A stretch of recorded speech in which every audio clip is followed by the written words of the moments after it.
Hey, what's up? No, to answer your question, B, I'm not watching Real Housewives of Salt Lake City instead of hanging out with you guys. How is everybody doing?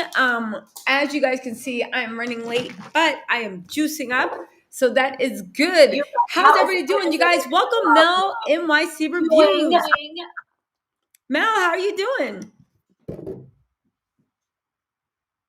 ACE said, time to talk shit. Where's Mel? Well, Doing Mel's good, doing here. good, doing Hey, good, doing good. what's up, Mel?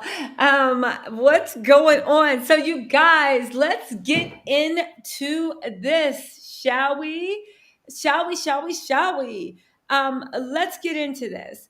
Um, Hey everybody. Ooh, and also really quick, you guys, let's welcome Denise Ramsey. You are the newest and truest member of the Tattle Tell fam. What is going on? Hey 1206, hey Star Jones, hey ACE, hey Kyra.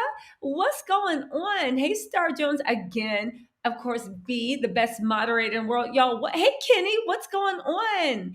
What is going on? Judgy Justice, what's up? Gloria, what's up too? Culinary Air, hey mommy.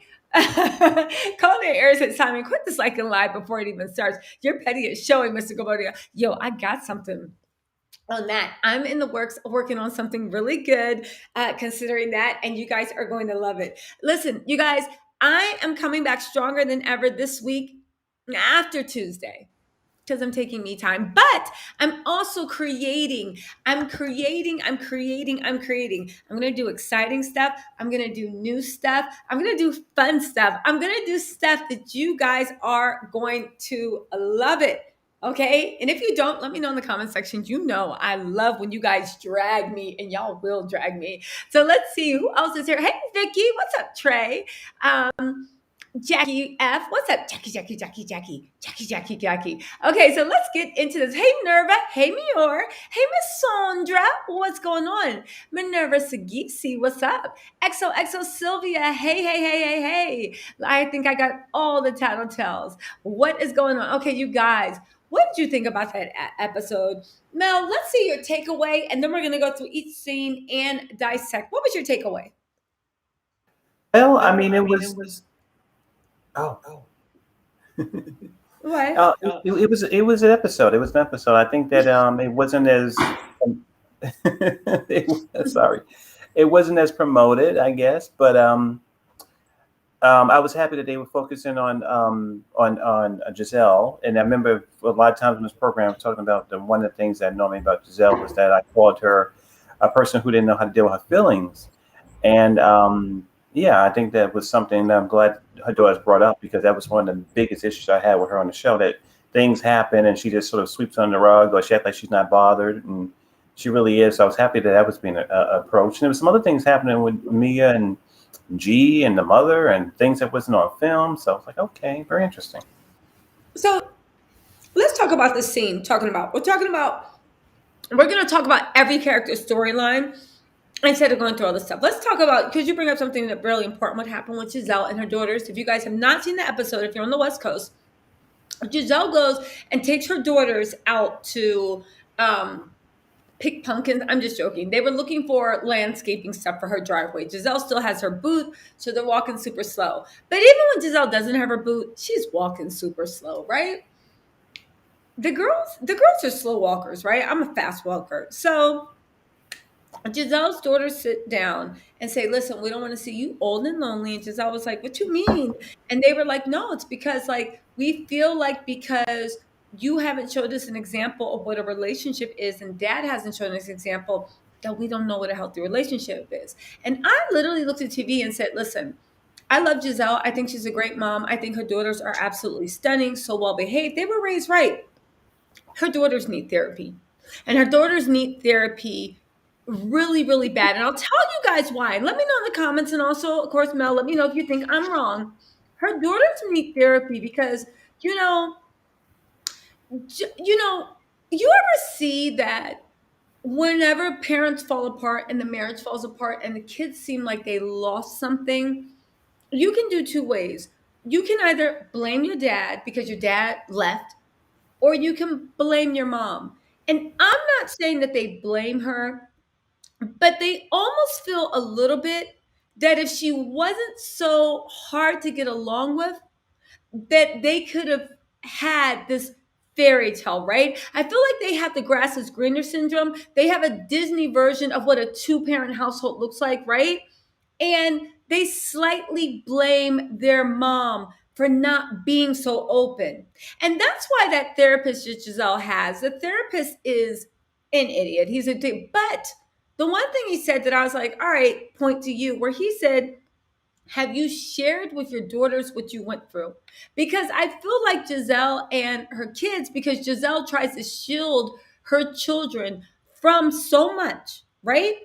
That the thing with the breakdown, which makes what Karen said, throwing Giselle's business out there, even sicker, because your girls obviously don't know you had a nervous breakdown from Jamal. And it makes sense because Grace was so small, and I don't even know if the twins were being born, right? Hey, Mior, thank you for the super chat. And I don't even know if the kids were, hey, Liberia Rose, thank you for the super chat.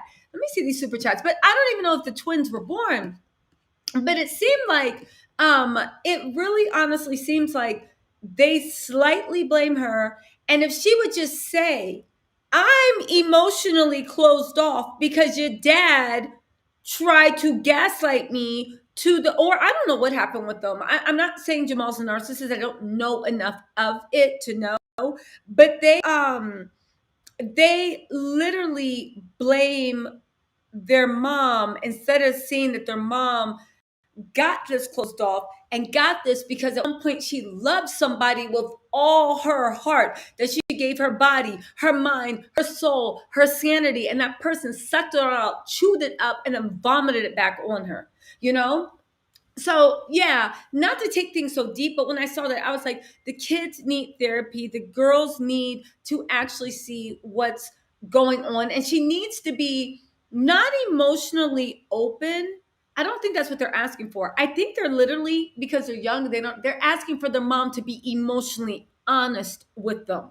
They sense their mom. And this is why children of divorce are like, oh, I wish I was raised in two-parent households. But you often see children that were raised in two-parent households when it's toxic relationships, that the mom and dad are cursing each other out dirty. And then the kid comes downstairs for breakfast and the kid senses this weird energy because the anger and the tension and the rage, that doesn't go anywhere. Just because you're like, would you like some pancakes? Orange juice, and everybody's having fake smiles, it literally does throw kids off. It's a common psychological phenomena where you learn not to trust anything on surface because everything you see surface, it's fake, fake, fake, fake, fake, right? I feel like that's what the way Giselle is with her children. She gets her heart handed to her. She gets her butt handed.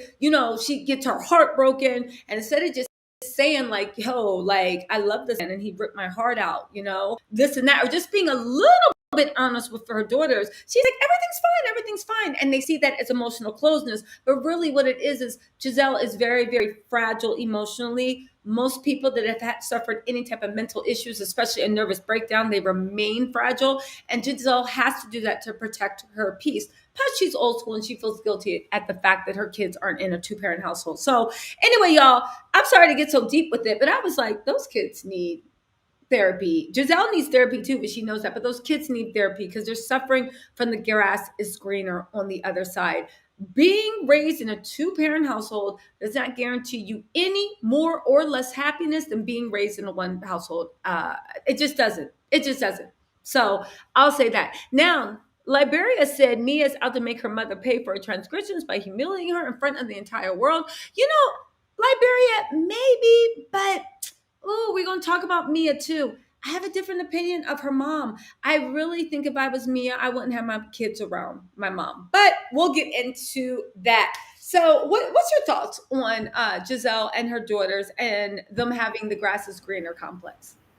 Well, I think you said everything spot on. I think that I would live if Miss Yelma Van Zant would come up there and get Giselle together with the, not like the way therapist is, but really get in there. Because I think that she deals a lot with broken families, specifically in the African American community or in the brown, communities. That is sort of it is a big issue in our communities with this kind of thing. And she deals with the hurt and the wounds of that. So Yeah. yeah, the girls are very strong, they're resilient, they're beautiful, and they're going around, and they're not so sad and going around, but they do clock what she's going through. And I just love the fact that even on this program, or on just I was talking to a friend or whatever, and I was just saying the biggest issue I've had with Giselle was that, and I'm gonna use your word, she's not emotionally honest. She's not emotionally honest, meaning somebody Mhm. could cuss her out, talk about her home, talk about her going to, God knows what medical conditions or whatever, and she'll sit there and smile at them.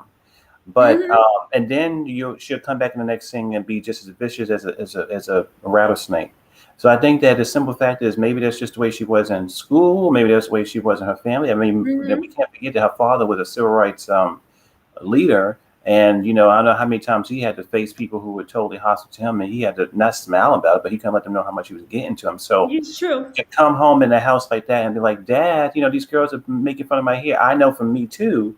If your parents had it rougher, they said that toughen up. You know it could be worse. It could be this way. So maybe her family was that way, especially when you're out there, life and death. And, that was it. But it's just a little annoying as a viewer to see her get wounded. I mean, you're human. You're not a robot. These girls can get to you. Situations can get to you. So stop smiling and joking and being shady. Sit down and do it. So at the end of the episode, when she was actually letting some of that stuff sink in, I was like, okay, this is good. As the doctor was saying, when you are vulnerable, it actually makes you more, in my opinion, more human. It makes you more human. And I think the reason that she had the issues with even Monique, I'm going to Mhm. mention her, just with Karen, everybody else, is that she pretends that she doesn't have emotions, and she can go around and be saying things, and when people come back at her, she just say, "Oh, it doesn't bother me," but it does. So I like that the girls was like, you know what, you're cold, and you're lonely, and they were saying a couple of things, and they can see it no matter how much she wants to sit there in front. So it was really good. This was the thing that I've been talking about for a long time with Giselle. I agree with you. The Ayana Bazet, I mean, I have issues with her show. Oh Um, yeah, but what's wrong with her I show? mean, What do you we'll, mean? we'll get into it. I just no. Don't get me wrong. I think she's really emotionally intelligent. I think she understands human nature. I think sometimes I can see her being cruel because some people on her show remind her of people in her past, and Mm-hmm. she almost gets off on breaking them down to nothing, but just because she wants to see them crawl. I don't know, but when she's not That's in that true. zone, when she's not in that zone, she's very good at what she does. But I've seen her get in that zone 2 times, and I see what she's doing. Like there's yeah, this dynamic is dysfunctional, but one of the reasons you're going so hard in on this person is because this person reminds you of someone, reminds you of your cousin or your aunt or that woman that stole your man, whatever it is. But Banana Fool says Giselle's a stone brick wall. It's a facade, if you will, to protect herself. She talks about herself in third person. That's why she doesn't react when in conflict. I agree, and you see this a lot with people that have had mental breakdowns. You see this a lot. If you guys ever read the DSM or anything about psychology, it's very, very common when people have mental breakdowns. They learn to dissociate, but there is a front facing self and there's your real self, and you realize that you need to dig moats around your real self so no one can ever really touch it, because you're afraid if anybody ever really touches your real self, they'll destroy it just like the last person you let in. That's why Giselle, right? I like Giselle's relationship with her daughters, but we need to realize Giselle's also a product of her time. I see a lot of you guys in the comments saying Miriam said it. Well, hold on, let's see. ACE had a good comment and said, yes, and from what we see, Giselle tries to share lessons with her daughters without specifying her firsthand experiences, so it creates a disconnect. Exactly. It creates a disconnect. The fact that they're looking at her mom as not wanting to be with someone when she clearly does. They love their mom. And when Giselle says, "Oh no, I don't want anybody. I'm having fun." They're just like, "Mom, you should be in love."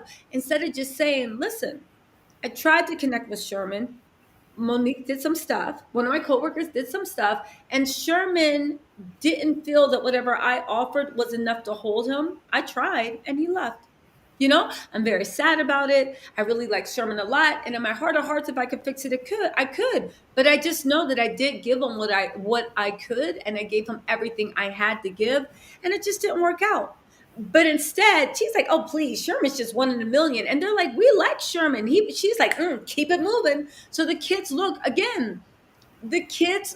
at her as it's her choice as these relationships aren't going. Now, I see a couple of people. Miriam's made a point where she said, hey, Annabelle, what's going on, babe? Miriam made a point and she said, I think her daughters are not blaming her. They were saying we don't have a reference on what a relationship should be.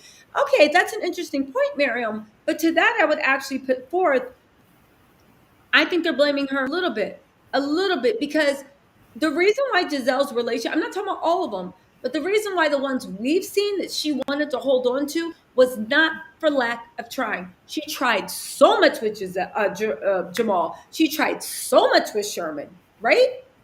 Sherman was caught allegedly in a compromising position in a parking lot or two, one or two times, right? Jamal, we all know Jamal didn't show up. I don't agree, and this is just me speaking from psychology, contemporary psychology.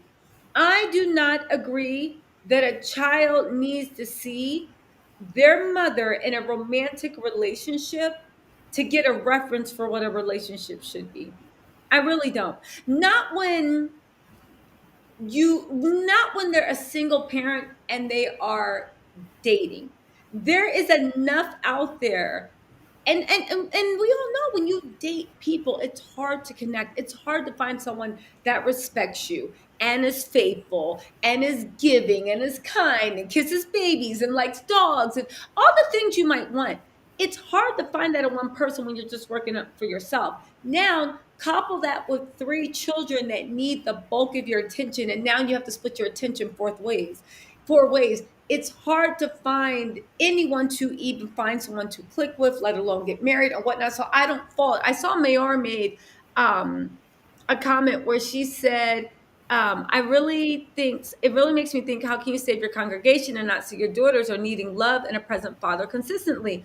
Again, you guys, unpopular opinion. Nobody's saying this to Jamal. Nobody says this to the men. We have to normalize. Listen, single parent households are the norm in not just the Black community, but all over the world, and definitely in America. They are fast becoming the norm.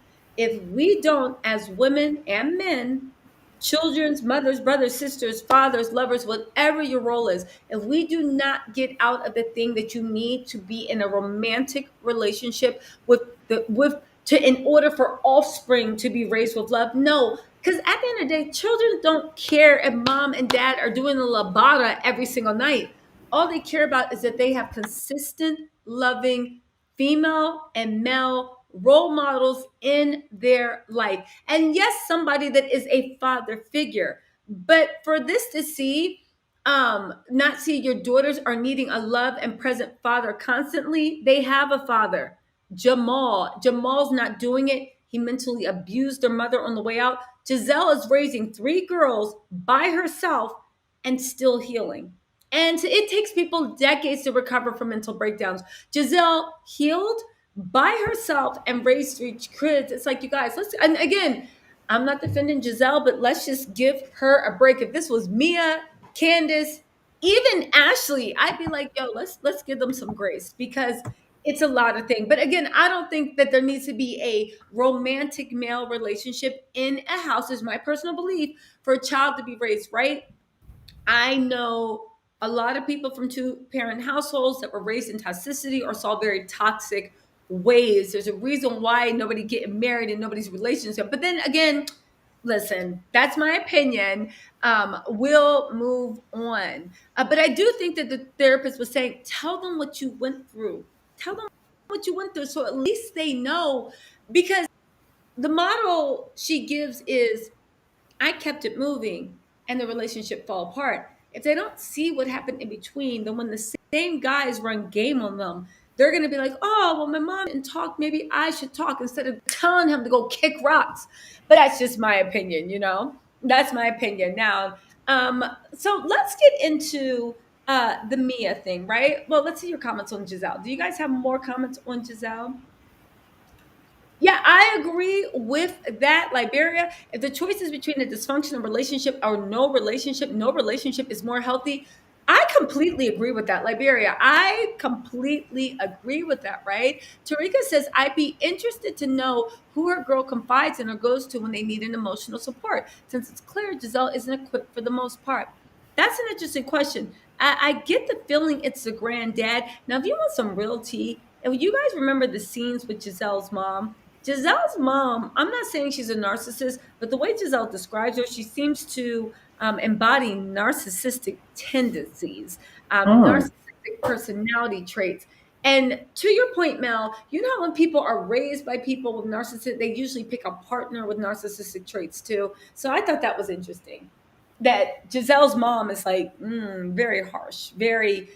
Again, I don't know. I haven't seen the woman enough to call her a narcissist.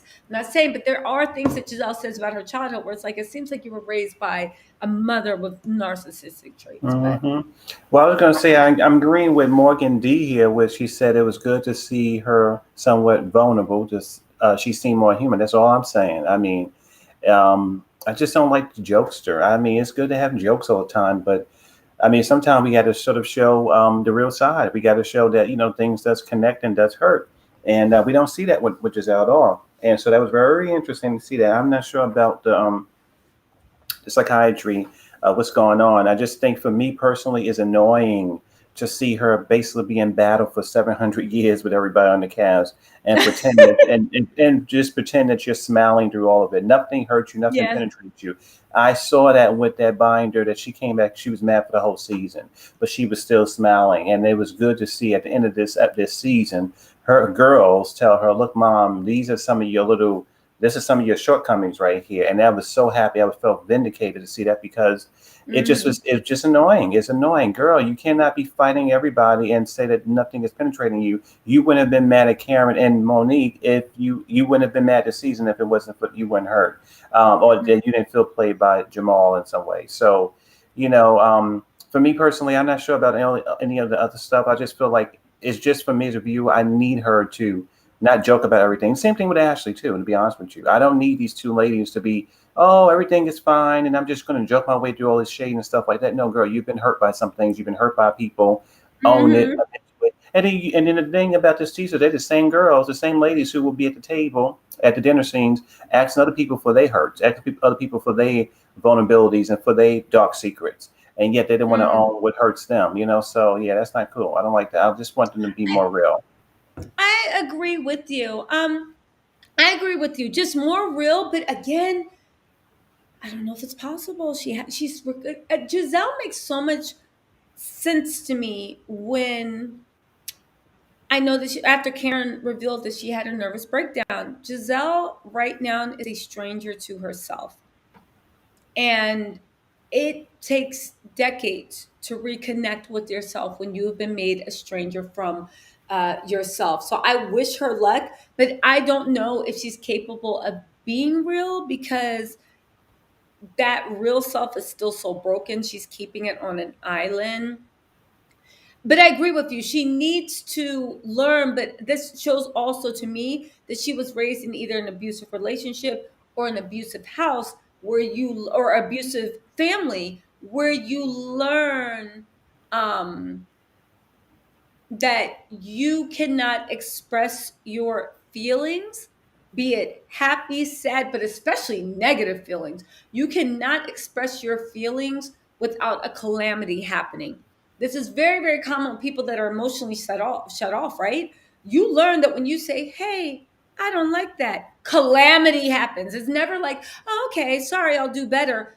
The worst case scenario always happens. So you learn to keep your mouth shut because you're like, I don't want the case scenario to happen. I don't know. Giselle just displays a lot of things of being in a very, very abusive environment. It could be home, it could be Jamal, it could be some other relationship. I don't know, but she's definitely showing signs. And this is not to make Giselle the victim, but once I see Giselle, I understand the way she is. I really understand the way she is, even the way that she's very much sorority girl sometimes. Because when you're raised in an abusive situation or you allow yourself to be in an exclusive abusive situation, you feed into the narrative that the abuser is telling you that there is a perfect way to talk, sit, think, act, whatever it is. and you're not doing it. But if you did it, then there wouldn't be any problems. You know that old joke, right? Only you can end DV. Learn to be a better cook. Like, it's one of those jokes. Like, the abuser somehow lets you believe that you have the power to stop this, but also you have no power at all. So Mm-hmm. yeah, and Giselle I don't know, this episode, especially with the girls, she literally, now Miriam says, they just said that being in a household without parents in a relationship is their lack of reference for what should or should not. Yeah, I know they did. I just think that they're little kids and they don't know what they're saying. They have the grass is greener, because why would they think that being in two parents would make them happy? I'm being serious. Since you have no frame of reference, this desire to have two parents is like a Disneyland fantasy. You watch That's So Raven and you're just like, oh, this is some good shit. If me and my mom and dad, we would be having adventures every week. I literally feel like they have a Disney version of what it is to be raised with two parents. Now, I'm not saying it's not a beautiful thing having both parents when they love you completely and can focus on you, but it's a beautiful thing when when your single parent can love you completely and not worry about work and bills and this and that and dating and all this other stuff. You know what I'm saying? It's just a fact of what happens. I don't think it's easy to get a man, but I do know that it goes into very scary misogynistic territory, because this is why a lot of women get, and men, well, no, not men, because they don't really have this pressure, but this is why a lot of people get someone that is maybe 30% of what they deserve and hold on to them for dear life, because they have it that if they just insert father here, insert man here, everybody's happy. But oftentimes what happens is when they insert man here, even a man that has no business, has no father capabilities, has no common sense, he's not a leader, he's not strong, he's not emotionally intelligent, he doesn't have your best interests at heart, whatever the case may be, you insert man, and then all of a sudden you're screwed, right? But you're holding on because in your head, if there's not a man in the house, how your daughter is going to have a model of a relationship. I don't know. Again, I know everybody has their own way of thinking, and I know I'm speaking hypothetically too, right? This is all a grand experiment of who knows what happens, but we just do know that two family households are dying out, and they're dying out not because people don't know how to act, but just because y'all grandmothers, grandfathers, and great grandfathers, they were together because the grandma couldn't even have a credit card. You like a lot of these marriages that we romanticize, right? That we romanticize is because the woman was not financially dependent. So if you didn't, it's like musical chairs. If you didn't have a man when the music stopped, you were going to be out in the cold, starving like little orphan Annie. It's a new day, and the more independence women get, the more we see families being separate. But again, this is something men and women need to work out, new roles, new thing of what's expected. And I don't know, our society is at a crux about where we're going to go as far as male roles traditionally and female roles traditionally. Okay, but let me get off my soapbox. That's a thing for another thing. But I do think that's where it's going. And Giselle just emphasized that so much. It was very sad to see. And it was sad to see because Giselle couldn't just say, what is you talking about? Like, you wish the two things. Let me tell you, sit down. Let me tell you about Sherman. Sit down. Let me tell you about your dad. Sit down. Let me tell you about this guy that did this and that to me. But she's doing it because Giselle believes the same thing that her daughters believe. That if she had a dad there, then her daughter's life would be so much better. Not knowing that, like Giselle, like, anyway, let me get off my soapbox. Okay. So, Mel, did you have anything to add before we move on? And then we're going to take a couple of callers or whatnot. No, I think you pretty much vetted that out, honey. Yeah. And also when we talk about like Giselle being single in her prime, y'all, we have to normalize. And I know you guys aren't doing it, but there's an ages thing in our country. Giselle is drop dead gorgeous, and she's only what, 47, 50? I don't know how old Giselle is, but she's drop dead gorgeous, and it's like the type of man that wants Giselle. Listen, let me tell you something. You never want to be with the type of man or woman that wants to be that wants to be with a 20-year-old, even when you're 20.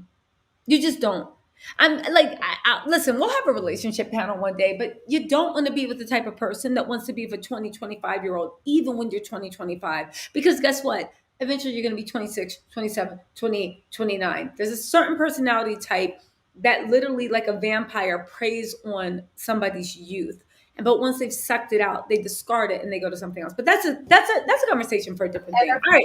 So let's move on to more lighthearted stuff. Let's talk about Ashley Darby and how she's a horrible person still. What did you think about? So for those of you guys that haven't seen the episode yet, G starts with Ashley on the bus because I guess Ashley looks silly sleeping.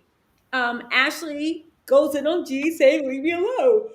To me, it genuinely. Well, we'll talk about my opinion in a second, but let me tell you what happened. So then they get to the table and G keeps getting up and leaving. I don't think he really likes crab, so he got stuff from the buffet. Then he seemed genuinely tired. He wanted to go inside. Ashley decided to start with G, and then Mia jumped in and said, "It's the thing is your husband. Where's your husband?" And she's like, "At home." And he was like, I don't understand why Ashley gets so many passes because even the way Ashley responds to people is aggressive. She doesn't say, "Oh, at home." She's like, "At home." Like, it's just aggressive to me. Like, and again, not aggressive that I would feel threatened, but aggressive where it's like you clearly want an argument and you're clearly about to take it there. So anyway, Mia said, "Are you sure?" And Ashley had to wait a second. Ashley was like, yeah. I'm sorry. I thought that was the funniest thing that Ashley had to wait for her to think about whether her man was actually home or not because maybe she's about to get embarrassed. But Mel, what was your take on that? What was your take on that? Well, I think listen. I think it was funny. It was funny. I think that nobody makes nobody makes a fool out of Ashley more times than her own husband, honey. I mean, that's just the truth. Mm-hmm. I don't think no woman, no man, no anything on that show make Ashley like a bigger fool than her own husband. So I'm not mad at her for sitting there for a moment saying, "Damn," but I mean, what am I going to say on camera? I don't. Listen, and also she wasn't really ready for Mia to in some way to protect her husband. She was like, "Listen, my husband is a little," she was protecting her husband. So that's what I thought. I thought that's what it was. But Ashley, as I said last week, she is really good at provoking people. Again, for me personally, I've never had an interaction with a woman in my life where I was, "Oh, hi, Miss Kyra, how you doing?" Hi, I don't know if I'm like on the screen yet. Oh, Okay. go Hey, ahead. everyone, No, how are no, but I you? wanted to finish your point, Mel. You never had a Well, no, situation. no. I was just going to say to Mr. G's point, and then we'll hear Miss Kyra. I was going to say I've never had an interaction in my life with a woman that where she felt uncomfortable and anything like that. So from that point of view, I'm very, very protective of the women in my life. So I'm very cognizant of that.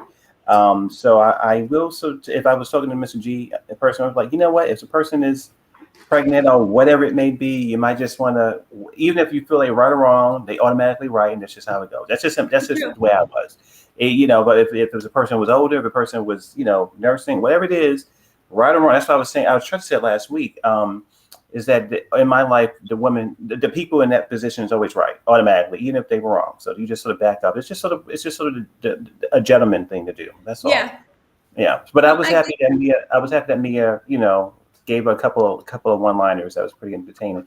And I see Mr. H here when he was giving us a lot of, I mean, fantastic things in the chat. I mean, just going to like, just like what UT said, he was just going into into psychiatry there. I was like, oh damn, what the hell? I was like, wow. Here's my whole thing about Ashley, and then let me just, and then Kaya, please weigh in, and then ACE weigh in. I agree with you. I do think that also Ashley is a horrible person because she was like literally looking for a scene, right?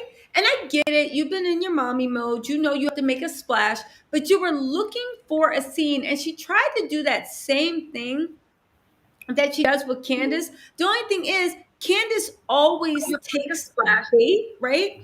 Candace always takes the bait, and Mia was not taking the bait.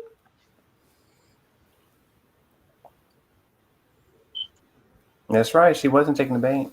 But it was good. It was good that she was able to. Hi, Miss Judgy Justice. How you doing? Hey guys, how are you? Doing good. Doing good. Sorry. So she's always taking the bait. Okay, fine. But also it's to the point of the Housewives scene, this episode was so heavily produced. You saw that G was genuinely sleepy. I just wanted to go in the house, right? Producers kept moving him in, right? He kept moving him back in. You see the scene with Ashley and Michael, and Michael's like, ooh, I mean, it's obvious he's disgusted by her body and can't wait till she gets skinny again. But even then, it was just like, okay, come on, let's do this. Now, the thing is, Mia handled Ashley the way Candace needs to start handling Ashley. She went in, she got her low blow, and then she moved on. I thought Mia did a really good job of handling Ashley, but it's weird that, like, Ashley, and let me know what you guys' comments are. It's weird the way Ashley gets a free pass from everyone. We already know that. But it's weird how Giselle is so oddly protective of her. I know Giselle sees herself in Ashley, but the fact that Giselle doesn't see that Ashley is like, we are not the same. Ashley does not see herself at all in Giselle. But what did you guys think about the scene where Ashley, like, and this is another thing too. I know everybody's just like, oh, I was raised right and to stay out of women's business. And I completely understand that. I think you 100%. I don't think men should be arguing with women. However, the other half of that, right? Oh, hold on. Is Miriam's on screen? Can we see her? Okay. Hey, Hey, Hi. the only hey. thing is, I know that people weren't raised to argue with men, but I mean women, but I wasn't raised to sit there and argue with men either. And Ashley loves arguing with people's husbands. So when I'm sitting there as a woman and you're arguing with my man and you're getting smart, what do you want me to do? Twiddle my thumbs? You are literally, and this is how she picks with Candace. You literally are asking me to get involved. But Mia was good at shutting her down. Mia understood the assignment. Listen, Mia's redeemed herself to me. This thing again, that whole thing with whatever. Finally, I've been seeing from all along. For me, Yeah, like that. yeah. So Um, let's go, Kaya. Okay, Kaya. So we'll do Kaya. We'll do Kaya, ACE, Jeji, and then Miriam. Go on, Kaya. What do you like? well, I mean, Mia had a good Our moment. She did neurosurgeon. not hmm? Yeah, she did not redeem herself. She had a good moment, which is great. Everyone has their ups and downs. Ashley bothers me so much. I've already said this. She's a white identified biracial woman married to a white man who has no problems talking down to the mostly fully black cast. So that already set off the board. She is so disingenuous. Even rolling back before G, the way that she started the conversation with Eddie. Remind you, this is the same person who, on Watch What Happens Live, and said Eddie is the husband that has the most to answer for. So then why are you starting this conversation with him about, oh, are you talking to your mom? How is that? How is that going? You don't care. But just, she's always having these weird, disingenuous moments that I feel like is really her collecting information to later use at people. And I find it interesting now that I look at, like, the Ashley and the Mias of the show, and how we get to be able to hear the stories that make you sympathize with a person, for people who seem to get away with creating confrontation versus the people who don't. I would say this for like a Candace and a Kenya. The things that we get to learn about them are things that people usually end up using as tools, which in this case for Kenya and Candace, it is their moms. But with Mia and Ashley, they get to tell their stories and people have sympathy for them. So when they get messy, there seems to be these boundaries. And then added on to that, Ashley has these children now. So there's even more of a boundary of kind of like, I get to do whatever I want on the show. I feel entitled to talk to people's husbands.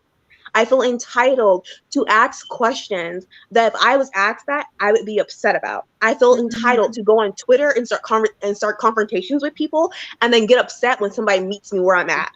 You tell me to cut the umbilical cord for my mom, and I tell you your husband's an overseer because he treats you like that, then we have issues. But you are okay telling me my husband to cut the umbilical cord. But you know what? Like, I don't think that Ashley being bi uh, is any way. I don't think that really plays a difference. I think, listen, what Candace said to her was super, super offensive. And I Yes. love Candace. but it was super, super, super offensive. And it's like, what do you want if you're dating someone that is not? What do you expect to happen? I think Ashley, whether she was dating Idris Alba or Brad Pitt, she is an agent of chaos and she just likes. I think she would be the same evil, messy person going around destroying. I think Ashley gets off on that. I think she likes that. And it's a good thing she's on the show because if not, she'd be doing this for free. I think this is just what Ashley does. You know, I do But think that it's heavily produced in the storyline. Like she gets on and she was trying to have a scene. And it's odd to see that this season, Robin, Giselle, and Ashley, you see them reacting to not being the center of the show, right? I mean, Ashley keeps making herself the center because there's this forced drama. You know, it's like, hey, Ashley, ooh, this and that. Like, you know, you see her being like, like literally, even a little head turn. It's like she's on 10 for everything. So I get it. She's trying to be forced. But it does seem, I guess I would be worried. It seems like Mia, Candace, Wendy, the grind down because she's, you know, taking legendary status, and Escala kind of are the future Real Housewives of Potomac. Everybody else seems so stale and just so like, why are you here? Even Giselle, as much as she's a troublemaker, Mia does it better.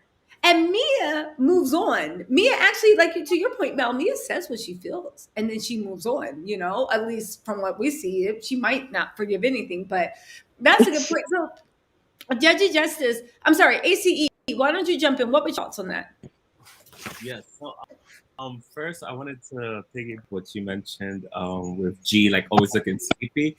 He gives me like, you know, when you on your first day on a new job and you're like, why am I here? Like, why did I take this job? Like this, that's exactly what G is giving me every time I see him. But yes, with Ashley, yeah, I said it in the chat earlier. I feel like she almost plays like almost like a caricature, where she all of a sudden a new accent in her voice when she's ready to argue. And I think this episode we saw a lot of Ashley, and it was just like, wow, you really just like to be provocative on purpose. Like that's like your whole role on the show. So I'm just like watching it at face value, but it just everything just feels like an act, from leopard dress to the every 5 seconds. I mean, a very awkward act. It's like it literally took me back. Oh, you guys know the season I can't get out of my head when she was feeding Michael strawberries and told him he was beautiful, and I was like, God, rip me and dude, rip me and dude, you must be getting evicted. I don't even think then I'd be like, I'm gonna go sleep on the street. I don't care. I'm not doing that. And then the leopard dress, and then she said round 2. I was like, ugh. yeah. And Michael, wow, very sexy. I was like, I realize they're sexual, but Ashley's not sensual. They talk about sex very raunchy, but there's no like emotional intelligence or romance with it. It is vulgar. that's good. That's It's actually good. Thank you. Who said vulgar? That's what it is. They're very. Yeah. Oh, Miriam. Yeah, Good point, Miriam. They're very vulgar. Their relationship is vulgar, is very in your face, is it doesn't have emotions. Like I don't feel like Ashley loves Michael. It's very It's just like, you know, they feel like they need to perform. It's very performative. Yes. It makes me feel like it's a transaction every time like they're like on screen. Yeah. They need to It's very It gives me because the way she addresses him, talks about him, She's in awe. and then when she's trying, it's like You know what she's trying to like hit like she wants these to boxes with these imaginary boxes off, and it's like she's not hitting them because like it's like, oh, do you like cheesecake? This has been your husband for like 5 years. You don't know if he likes cheesecake, and you bought cheesecake. But I think that's the production. They're being phony on camera because they want to keep everything away. Now, I will say this. Do you think, I actually think that she is in awe of that man. In a way, she was like, he used to. Yeah, I believe this is on him. I think it's very Judging, you said transactional, but and I don't. And I think he really doesn't like her that much. Like, I think he's kind of over that. In a sense, you know, like some parts of it, like like sexual and emotional part. I feel like he's over that part with her. Yeah, because she has And two it's kids. really like the kids, and then Yeah. also agreeing to that dress. I would have never bought that dress, honestly, because I it's will. too like why would you want, if you're normally a skinny person, you would notice that you have a stomach in that dress. And I still would have worn that and been like, I I still wouldn't have worn would that. have I would worn have it. worn something I else. would have. I You know still what would have I think? worn it. And then just been doing my Portia Williams poses, leaning forward so you don't see Oh anything. God. I Oh still God. would have worn it. Butt out, Miriam, stomach in, chest yeah, out. exactly. Miriam, go on. What are you saying? You know what I think it is? I think Ashley, she feels like, yeah, I agree, she's in awe of his power. And she feels a part of her because she was rejected by her father. She feels thankful to Michael for marrying her. And the way she goes vulgar, full on about the relationship, I think it's because she wants to prove to everybody that she's not with him because of money. She's with him because she's really attracted to him. I never Right. heard her say, "I love you, Michael." I never did. We ever hear her say that? I don't. But back to Ah, G, her G and Ashley, I judged that they are equally guilty of going at each other today. I didn't like when Ashley mentioned Alzheimer's. I don't like when anybody mentions any type of disease, yeah, because that was low. that is real. That is like, yeah, that's horrible. Yeah. And I agree with you. Candice needs to learn from Mia how to tackle when people come for them. This is the Mia that I saw from the get-go. She doesn't really go deep, but she goes enough just to stir the pot. Who? And I totally can see Mia. I Okay, totally yeah. can tell she lost her job of being the pot stirrer. Mm. Mia's masterful in it without breaking any bridges. She, without breaking, she still has a relationship with Wendy, and she got it. She got at it with Wendy. Giselle is protective of Mia. She finds it cute when Mia is messy and she's doing her translation. She went with Candace and they made up. And she moves on. I think all housewives should learn from Mia. I love the way she's messy and then she stops and then she moves on. So in a way Mhm. that we can still have a show. Nobody needs to cut anybody off. Definitely. So I want to thank, really quick, Mary. I want to thank XOXO Sylvia for the super chat. She had a few things to say. She said, "Did you see the look that she gave?" We're talking about Ashley. That Ashley gave Wendy when she chimed in on the conversation about Eddie's parents. And also, Ashley is one of the most combative persons on the show, but Wendy is labeled aggressive when she defends herself with class, such as a double standard. Listen, Ashley was mad aggressive. Again, not in like aggressive in that way, like you are on 10. I'm like, past, is there any hot that, sauce? that, What do you mean, is there hot sauce? It's like, can you calm down? I just want to know whether there's some Yeah, hot they're sauce. they're at the crab I boil think and they're over here worried about Old Bay and butter. And she's like, "So, have you spoken to your mother lately, Eddie?" Ashley, So And I'm Ashley said like, that. weird. and it's just Ashley, like you don't really have a relationship with this man to be asking him that, because it's Mhm. not like y'all are doing couples trips like every week or Thank something you. and you're hanging Yeah. out. So it's you like, know and how he I feel. just said like earlier and like two episodes ago, well, like it was like a day and a half ago, he just said that, oh, my mom, this was this and that, she hasn't met her grandchildren. So why do you think Uh, that he's gonna? And I it's just like you know wanted it's to about cause Jordan. trouble, and I'm just happy that like Wendy has that Eddie's the person that he is, being a lawyer yeah. and stuff. He just went ahead and just like gave her a simple answer, Hmm. enough to make their storyline keep going and be, but also Ashley not followed dismissive. orders. Ashley was there for this is why Giselle is protective of Ashley. Ashley's doing her dirty work. She Oh, goes, Jesus. go at Eddie because they all know that he doesn't talk with his parents. Ashley was just once again following Giselle's orders. But Giselle, why do we keep giving everyone the leeway of like Giselle ordering them around? Ashley has been messy oh, yeah, before without that's any help from true. Giselle. Exactly. Before she even knew Robin, she had printed out the Financial foreclosure documents. documents and was talking to Katie about them before she even met Robin. Oh Yeah. yeah, That's the but perfect that So was example. she's been messy on her own.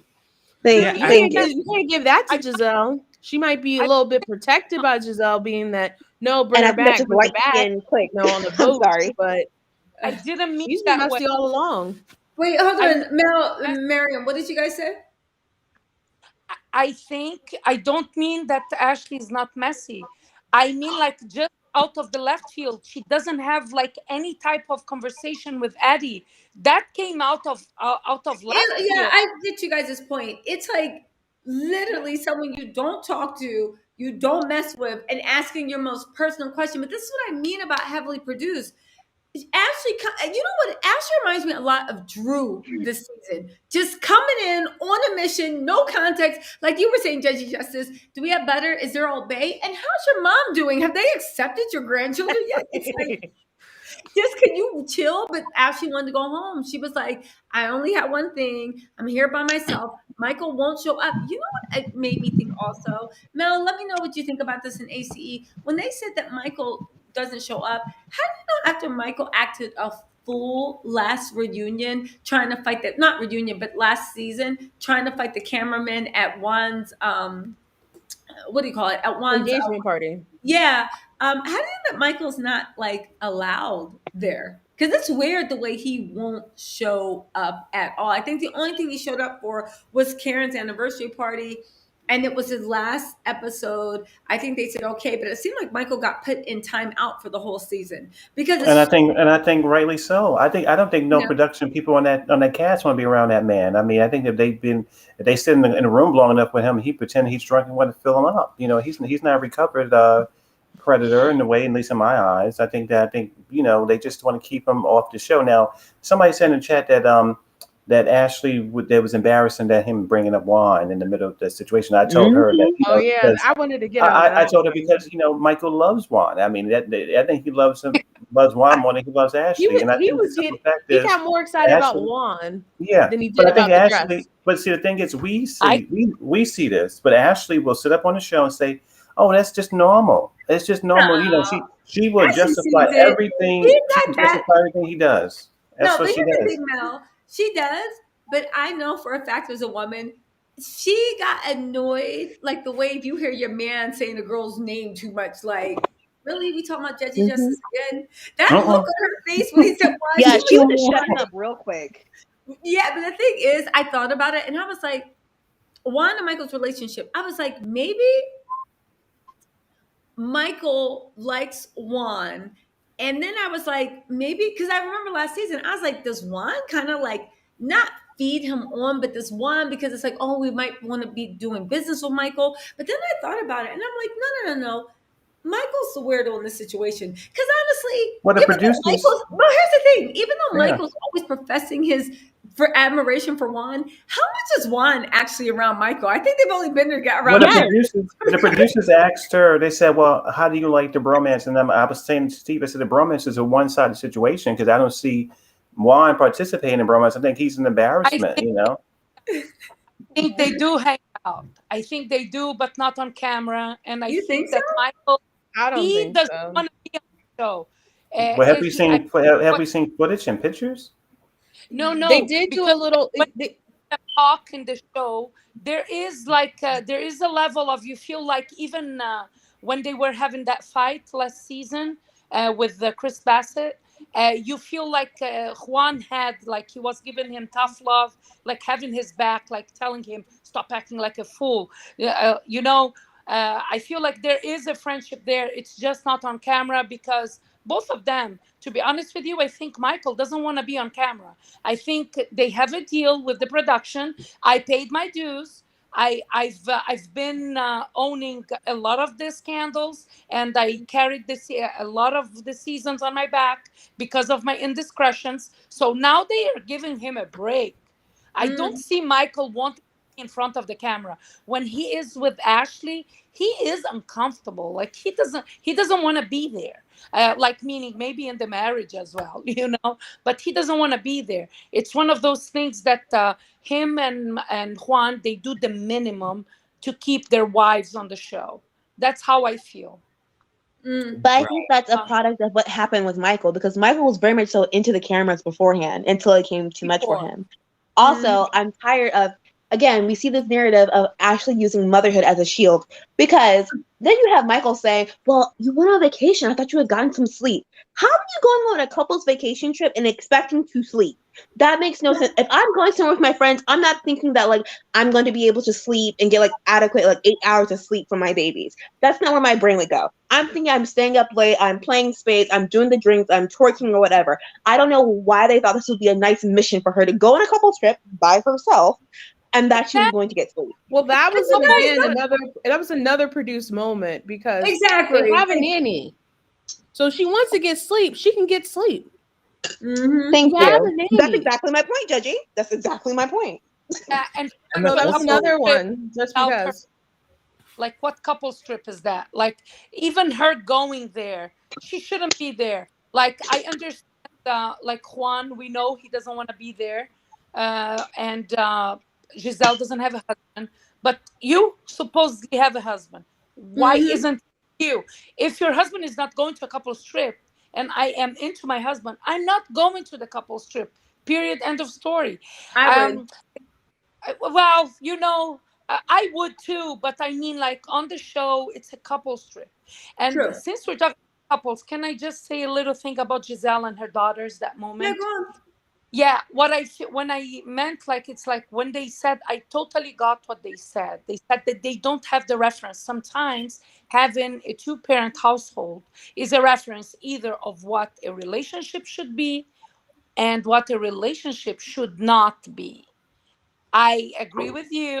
Having two parents fighting all the time is not good, and I that's why I got divorced.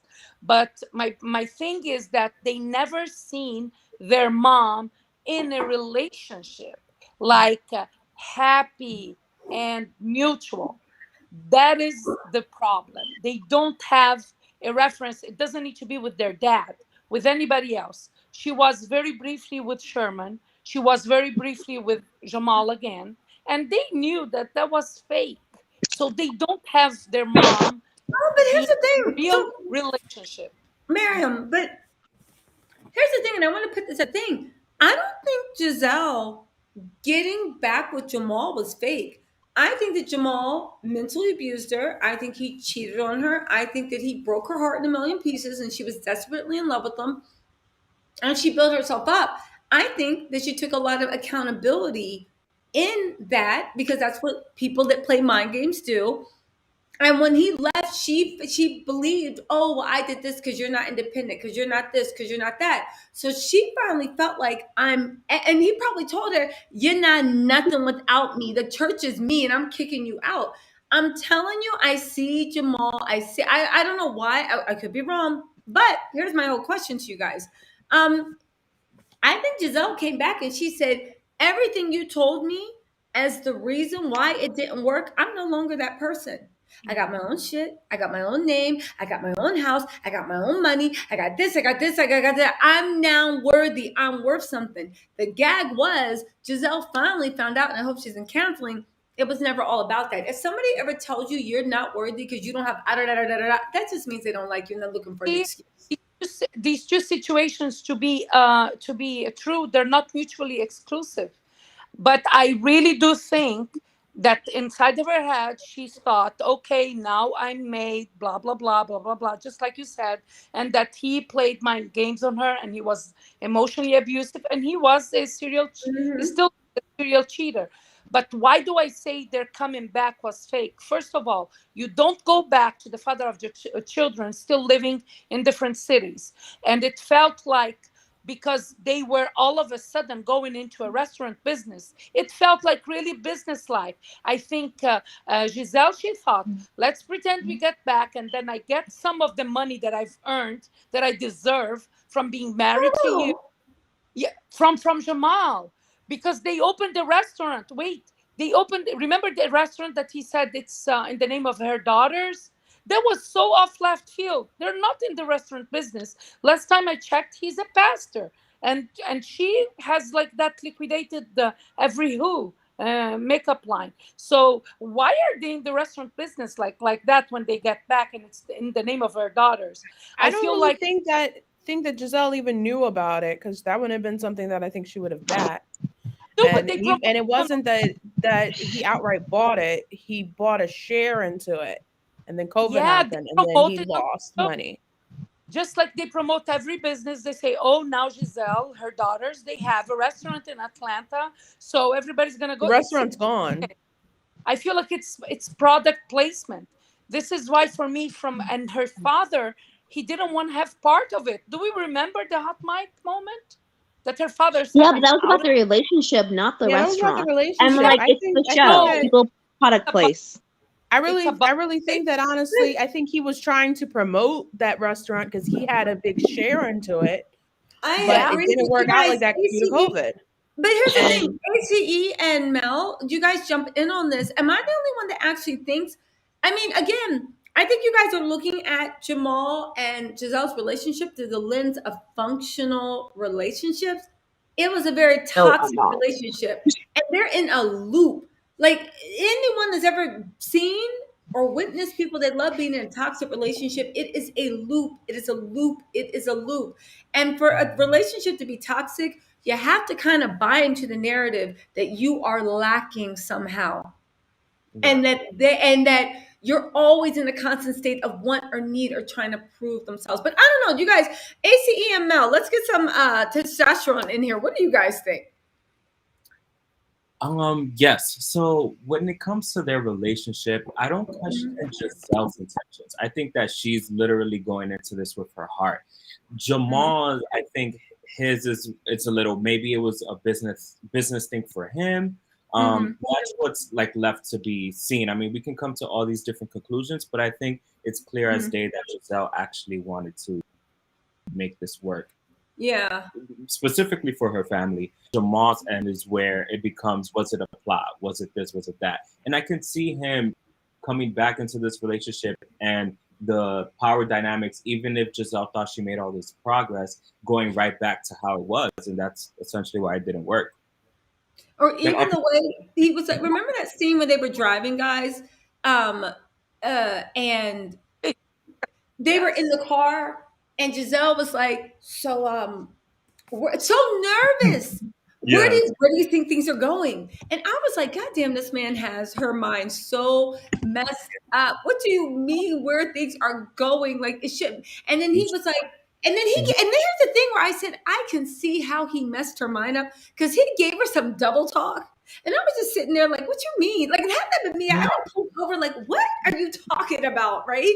But instead, she was just like, oh, that was a good conversation. And that was Jamal being nice. Imagine that's when he decided to use his powers for good. Imagine if he decided to use them for evil. That man would have you waking up thinking that your name was like Timbuktu and you live on the Mars colony from Earth 3000. Like he's just insane. So I don't know. But again, you guys, Miriam, Judgy Justice, Kaya, you guys all think that Giselle was in on the fakeness. Oh, no. I didn't think I that. didn't say that. Nope. Nope. No. That was Miriam. It was That was because lady below me. it's impossible for her not to know he was cheating and that he had the babies in the making with other people. I really think like it was obvious. There is no way she didn't know. And I get the toxic relationship, but they've been apart for so long. And she wanted to be in a relationship, and they both felt like they both could benefit financially by posing in a relationship, because she wasn't surprised by anything that Monique said in that reunion in the binder. She knew everything. She knew everything. And that's why I say, But do you think, sorry to interrupt, she maybe knew everything, but if you want to be with somebody with children, I mean, you can't wish them away. And Miriam, I would just add, because again, this tracks if it was just a normal toxic relationship. Let's also add the fact that she was in a mental facility. She had a nervous breakdown. So whatever power he has over her, it literally rocked her to her core. So I don't know. I could see her kind of like still, I don't know, the same way Ashley, which is why maybe Giselle goes easy on Ashley. It always looks at like Michael Darby. I feel like Jamal is her Michael Darby. I'm with Pastor Jamal Bryant. Funny. Yeah, but we have to be clear because I think you also overlook the effects of like the Black church. In actuality, Jamal had more to gain than Giselle because Jamal was moving to New Birth. So that means in general, you don't, even though New Birth had its own situations, in general, though, people don't like a single pastor. So Jamal had more to gain with getting back with Giselle, who's already on a show, because Jamal also had tried to be on a show before. Giselle is the one who, in a social aspect, looked like the fool. Jamal did not. So that's why I'm also just kind of like, I don't really think that she was in on it, especially when she says kind of like, oh, I saw that he was looking at me differently. Like he started to respect me. And my thing is like, if you want to be in a relationship with him and he did all this wrong to you, you should be looking at him differently. Does he respect himself enough to be in a committed relationship if he participates in monogamy? Not you waiting around hoping that one day he respects you. Essentially, since he used her as a prop, I mean, talk about colorism. He's a dark-skinned Black man leading church. The light bright looked really good on his arm, but he couldn't be faithful to her. And now he's a part of a new church. Get her back with me. We'll tilt around our family. I'll be on her show a little bit, whatever. And like I can smooth my transition into New Birth. I think again, Jamal had a lot more to gain than Giselle ever did getting back with him. I agree. Mel, what are your thoughts on this? Well, I actually agree with Miriam and the rest. Is that I think that I thought that she was in. I didn't feel like the relationship was real last year, to be honest with you. I mean, I guess I just didn't feel it was real. I didn't see passion. I didn't see connection. We have had many housewife franchises where people have had scrutinized relationships, and I thought that this one was definitely one of those. I don't know. I feel like she, you know what, at the end of the day, we say a lot of things about Giselle. She's a beautiful woman. And do I think that she had to go back to her ex-husband to get companionship? No. I know there's a lot of different scenarios going on there, but she was only with him literally for a year and some change. And then she said COVID was the thing that kept them apart. So it wasn't a really strong connection. So I don't know. I just feel like she was embarrassed by that thing that happened at the reunion. And she just sort of, thought he was more a liability than was something that could help her. And I think that, and I think that, and I think the relationship wasn't, I just don't think that relationship, I think that was just something they were doing for mutual benefits. And that was it. I think they probably good parents together. They probably co-parenting very well, probably. But as far as it being a romantic relationship, I didn't see that. I didn't feel it. Yeah. I agree with what Rashida said. That's my impression of Jamal, that he's a major player in the Black church, and everyone knew who Jamal and his father is in that world. I actually watched some of Brian's YouTube channel. I'm not religious. I didn't really understand where he was going with a lot of stuff, but I will say he is blessed with the gift of gab. He is an amazing orator, amazing communicator. I was listening to one of his self-help things, like, that's right, time to like stop procrastinating. I still got there late, but the point is, he made me believe for a second I could do it. He's super talented, and I remember thinking, this is what happens when you use your powers for good. This is how you moved up. This is how you move the congregation. I wouldn't want that turned away from me. There's some people I'm just like, I'm not even touching this, because if you turn this around on me, I'm out. Like, no, how can you, someone that has that great oration, right? I think that, is he a snake oil salesman? I don't know. I know he could be like easily. Like, he's just a great communicator, great orator. Sells his out with the woman. Huh? I think He sells it very well with the woman.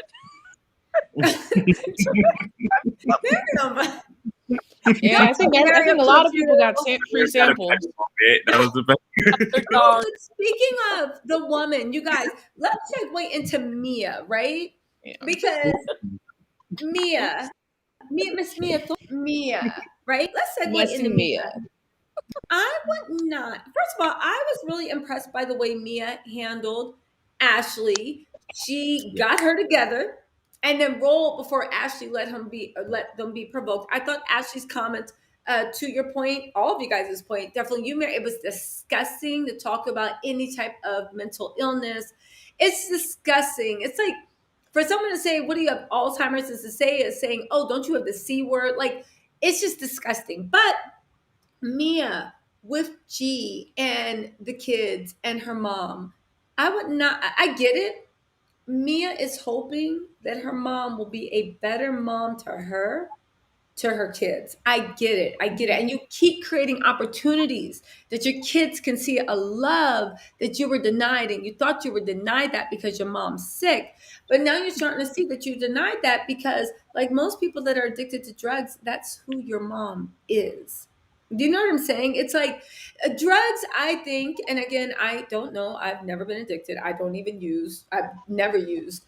Unless I'm a total outsider looking in, right? So take this with a grain of salt for anybody. But from what I've seen of people succumbing to it, it lets you be the very base version of yourself with no remorse, no empathy, and incredible amount of selfishness. I understand it's psychological. I understand it's a physical. I'm not talking about how you're a helpless victim, but the way that this disease manifests is the fact that you literally um, give yourself carte blanche to be the most base version of yourself, and there's nothing you can do about it. I wouldn't let my mom be around my kids, not to the fact of, oh, you're recovered. That's not it. It's the fact that even though you're recovered, there seems to be things in your personality that are not conducive to you being around my children. You know what I'm saying? Yeah, That I know exactly what you're saying in regards to that. I think that what it is that most of the time people get into drugs to fill a hole, in them. So like if it's Mm-hmm. parent issue, relationship issues, not being able to do the best that they felt in something, and they fall into this hole trying to fill it with illicit activities. And then Yeah. when they're not, I'm sorry. No, go on. Oh, okay.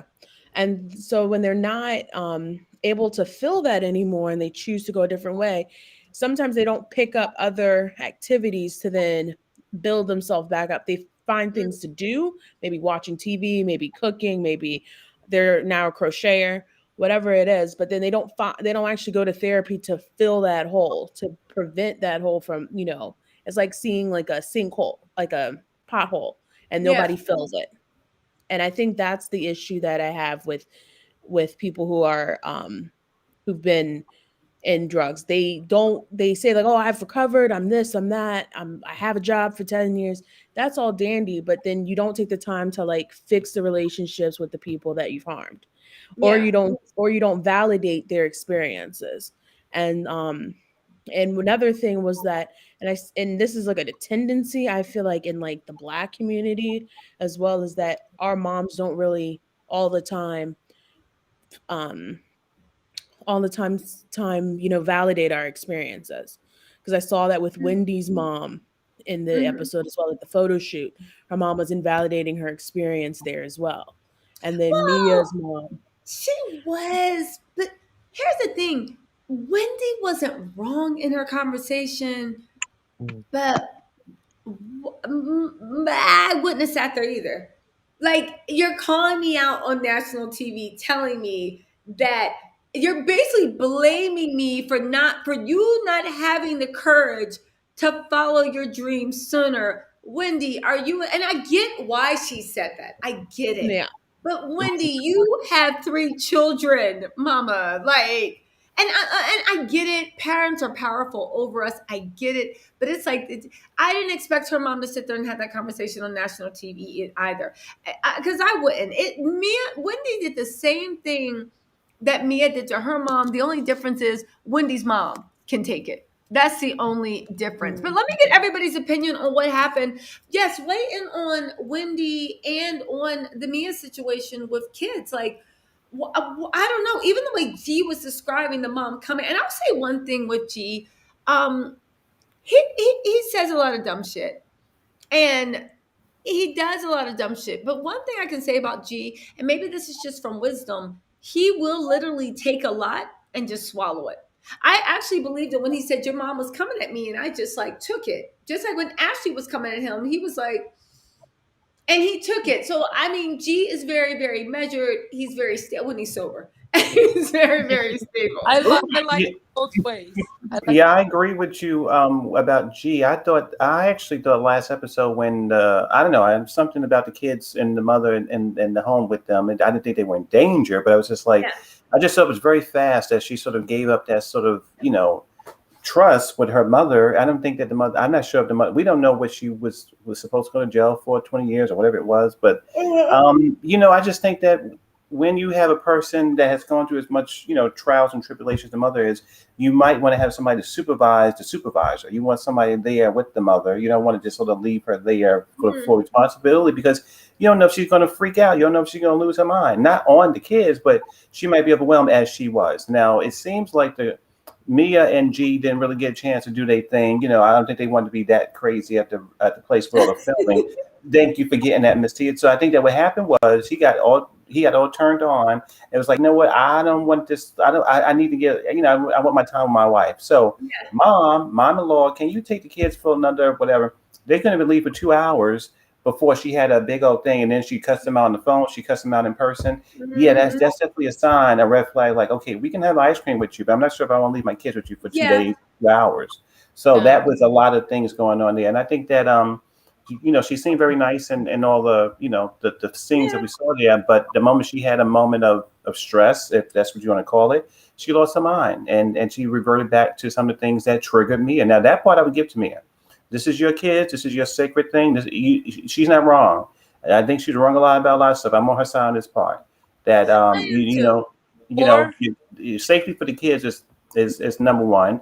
And your mother did she did backtrack. She did revert back to. So the same thing she had when she was a kid was that whenever her mother got stressed out, she abandoned Mia. So she was trying to abandon her grandkids. Even though it was small, she did the same pattern. So it could be very triggering. Absolutely. And and to your point of the thing about, it's not saying anything about whether she is mentally capable. Again, and Judge Justice goes to your point. Sometimes it's, yes, there was that horrible thing she dealt with, but there's also a personality thing about, like, everybody can't watch your kids. Some people believe in hitting kids. Some people believe in yelling at kids. Some people, but I don't believe in doing any of that to children. They're like, they're our future. I was always surprised. Some people do. I was really surprised that they let her watch him for those couple of days. I would think like maybe like you would build up to that point, maybe like some date nights in town, or exactly I'm not what sure I said what the earlier. Was. They were. But it's like you guys have enough money to brag about buying a G-Wagon, but you can't. You don't have a regular nanny to like help. No, Judge Justice, your point. I think they could. I think that Mia, again, this episode was interesting where Mia was a grown-up version of the grass is greener, right?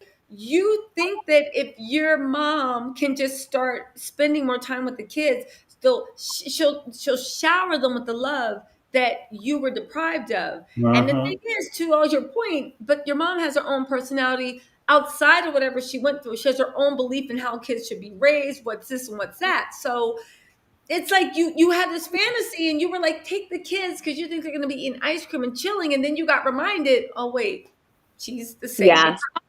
Personality thing. It's a disease. I don't think it's a personality thing. Her mom is in recovery.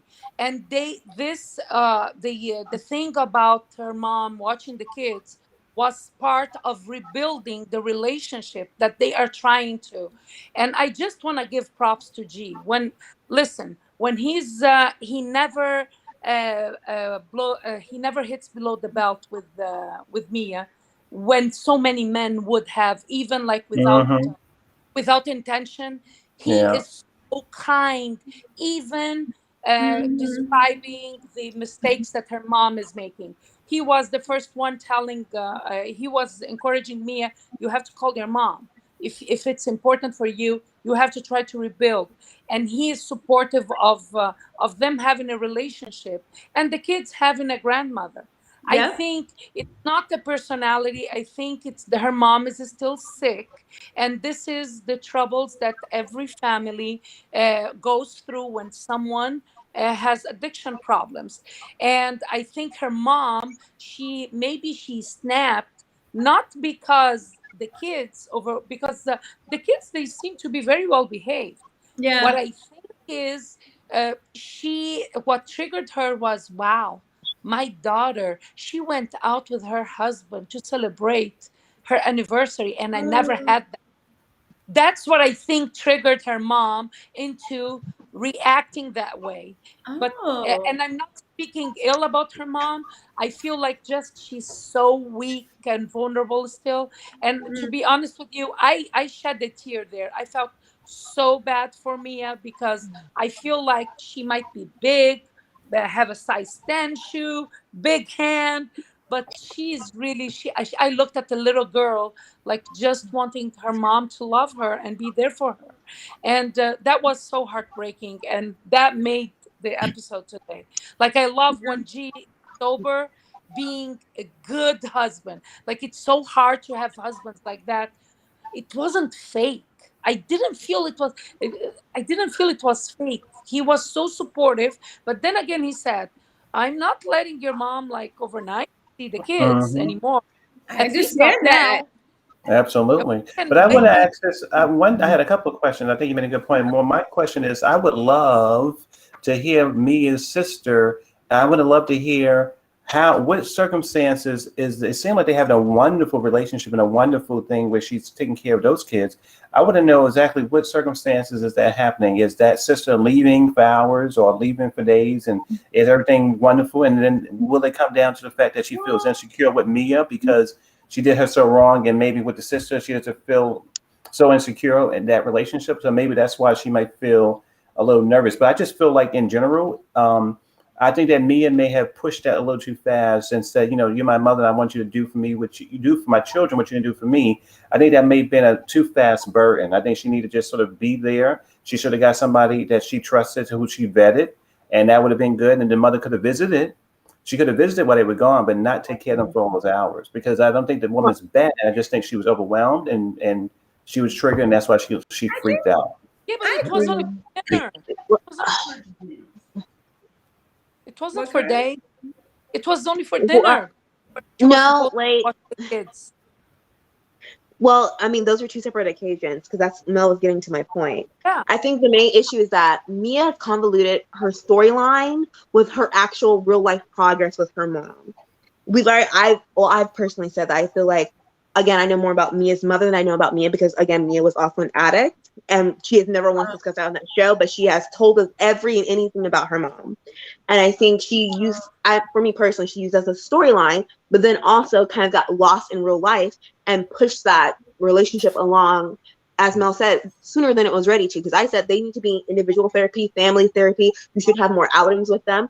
She would let her mom watch them for the couples trip, which was 2 days. They came back and then went on a staycation. So that's a separate incident, a separate time, sorry. And then she was supposed to watch them overnight because the staycation means that you were staying somewhere else in the same location, right? So that means she's supposed to watch them again. And so I think it's kind of like this situation of kind of like, there's still this very large disconnect. And again, it's still a very weird thing that she was having all these conversations with her mom that like her mom's been out for 10 years.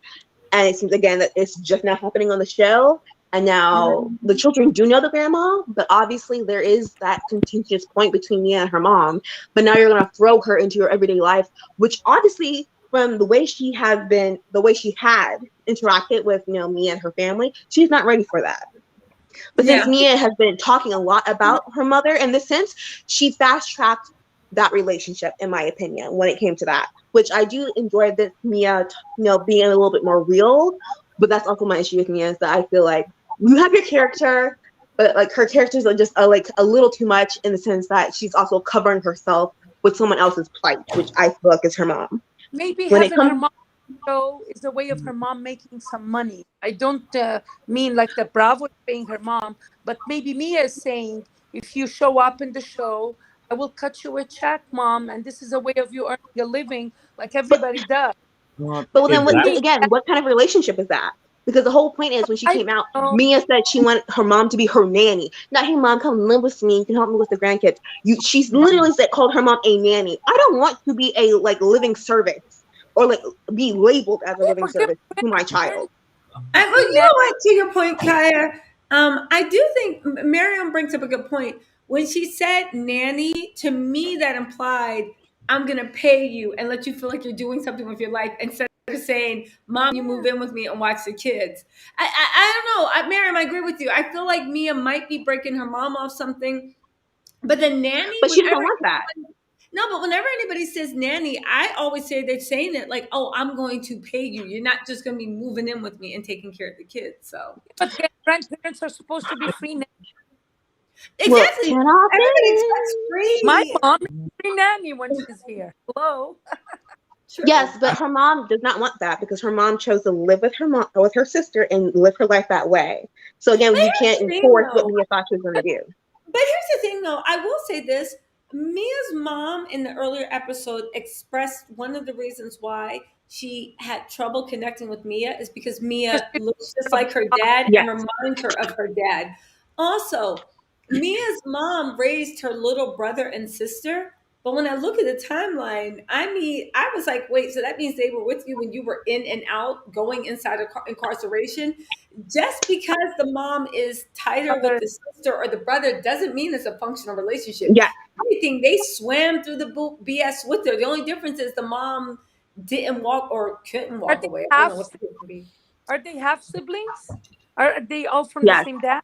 No, I think they're No, half- they have siblings. Yeah, I think like there's like a 11-year or 13-year gap. Something is it's a big gap in between them.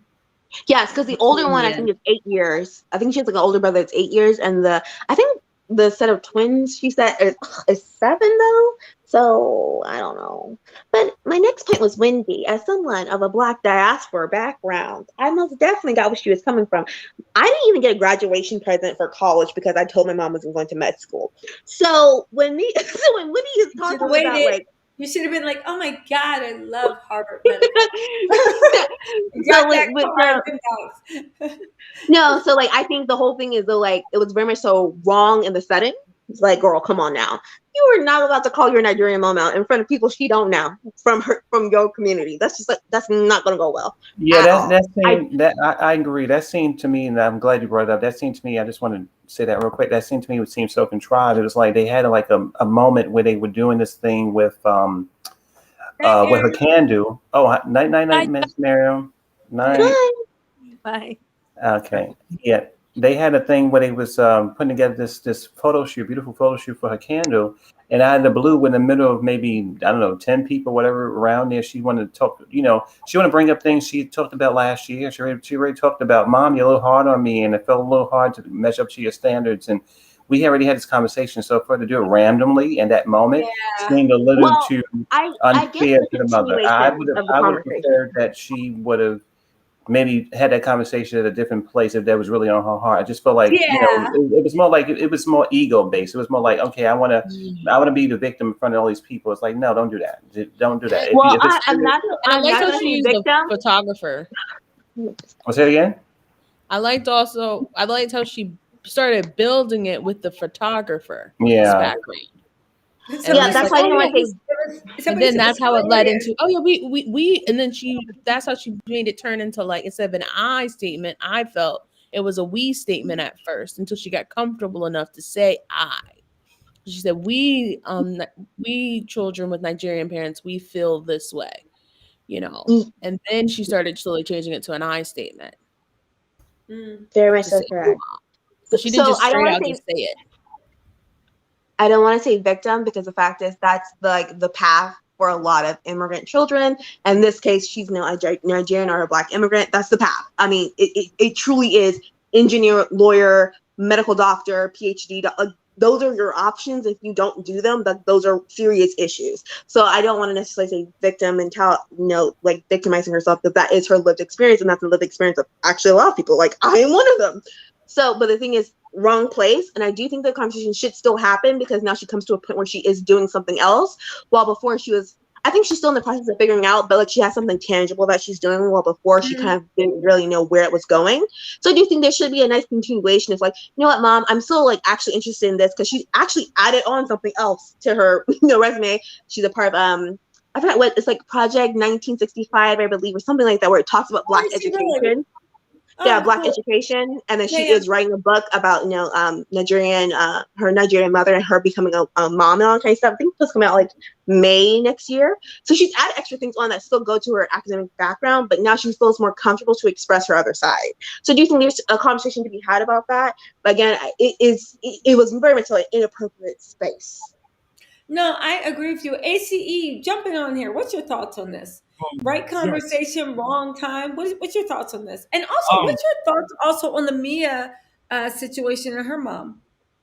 Yeah, so with Mia and her mom, I just feel like there's so much deep-rooted stuff in there that it's putting it on a reality TV show is going to make it worse, because it's going to add other factors into it. I think they need to solve their issues outside of reality TV, and then it can be a storyline scenario.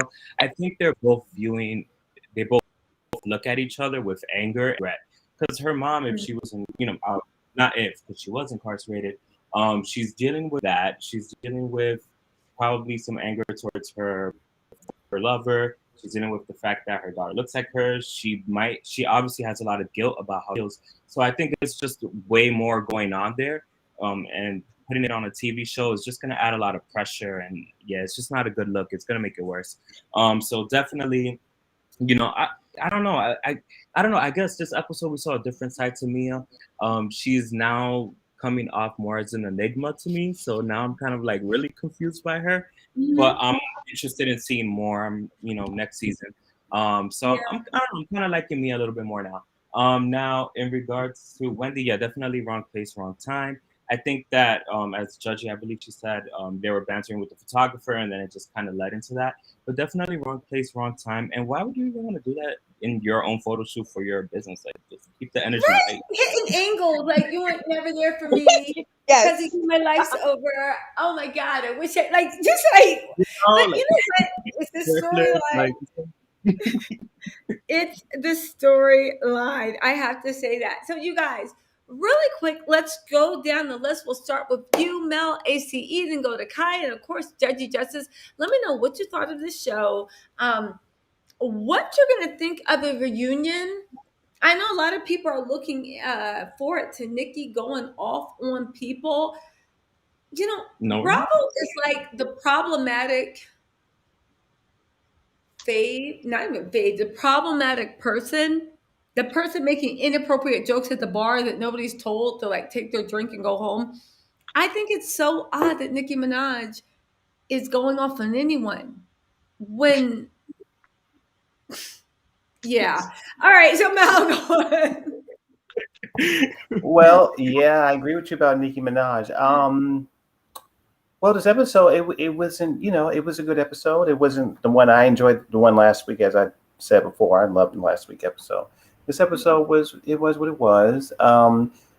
The parts that made me laugh, but not in a good way, was whenever Ashley would defend Michael, or whenever she said, how good he is, and the bromance and everything to do with Michael just made me laugh. Like, girl, I mean, that's what I'm saying in the chat. There's nothing that Michael can do. There's nothing that he has done that Ashley can ever say anything other than she's a cheerleader for him, which is just like, it's just, unbelievable.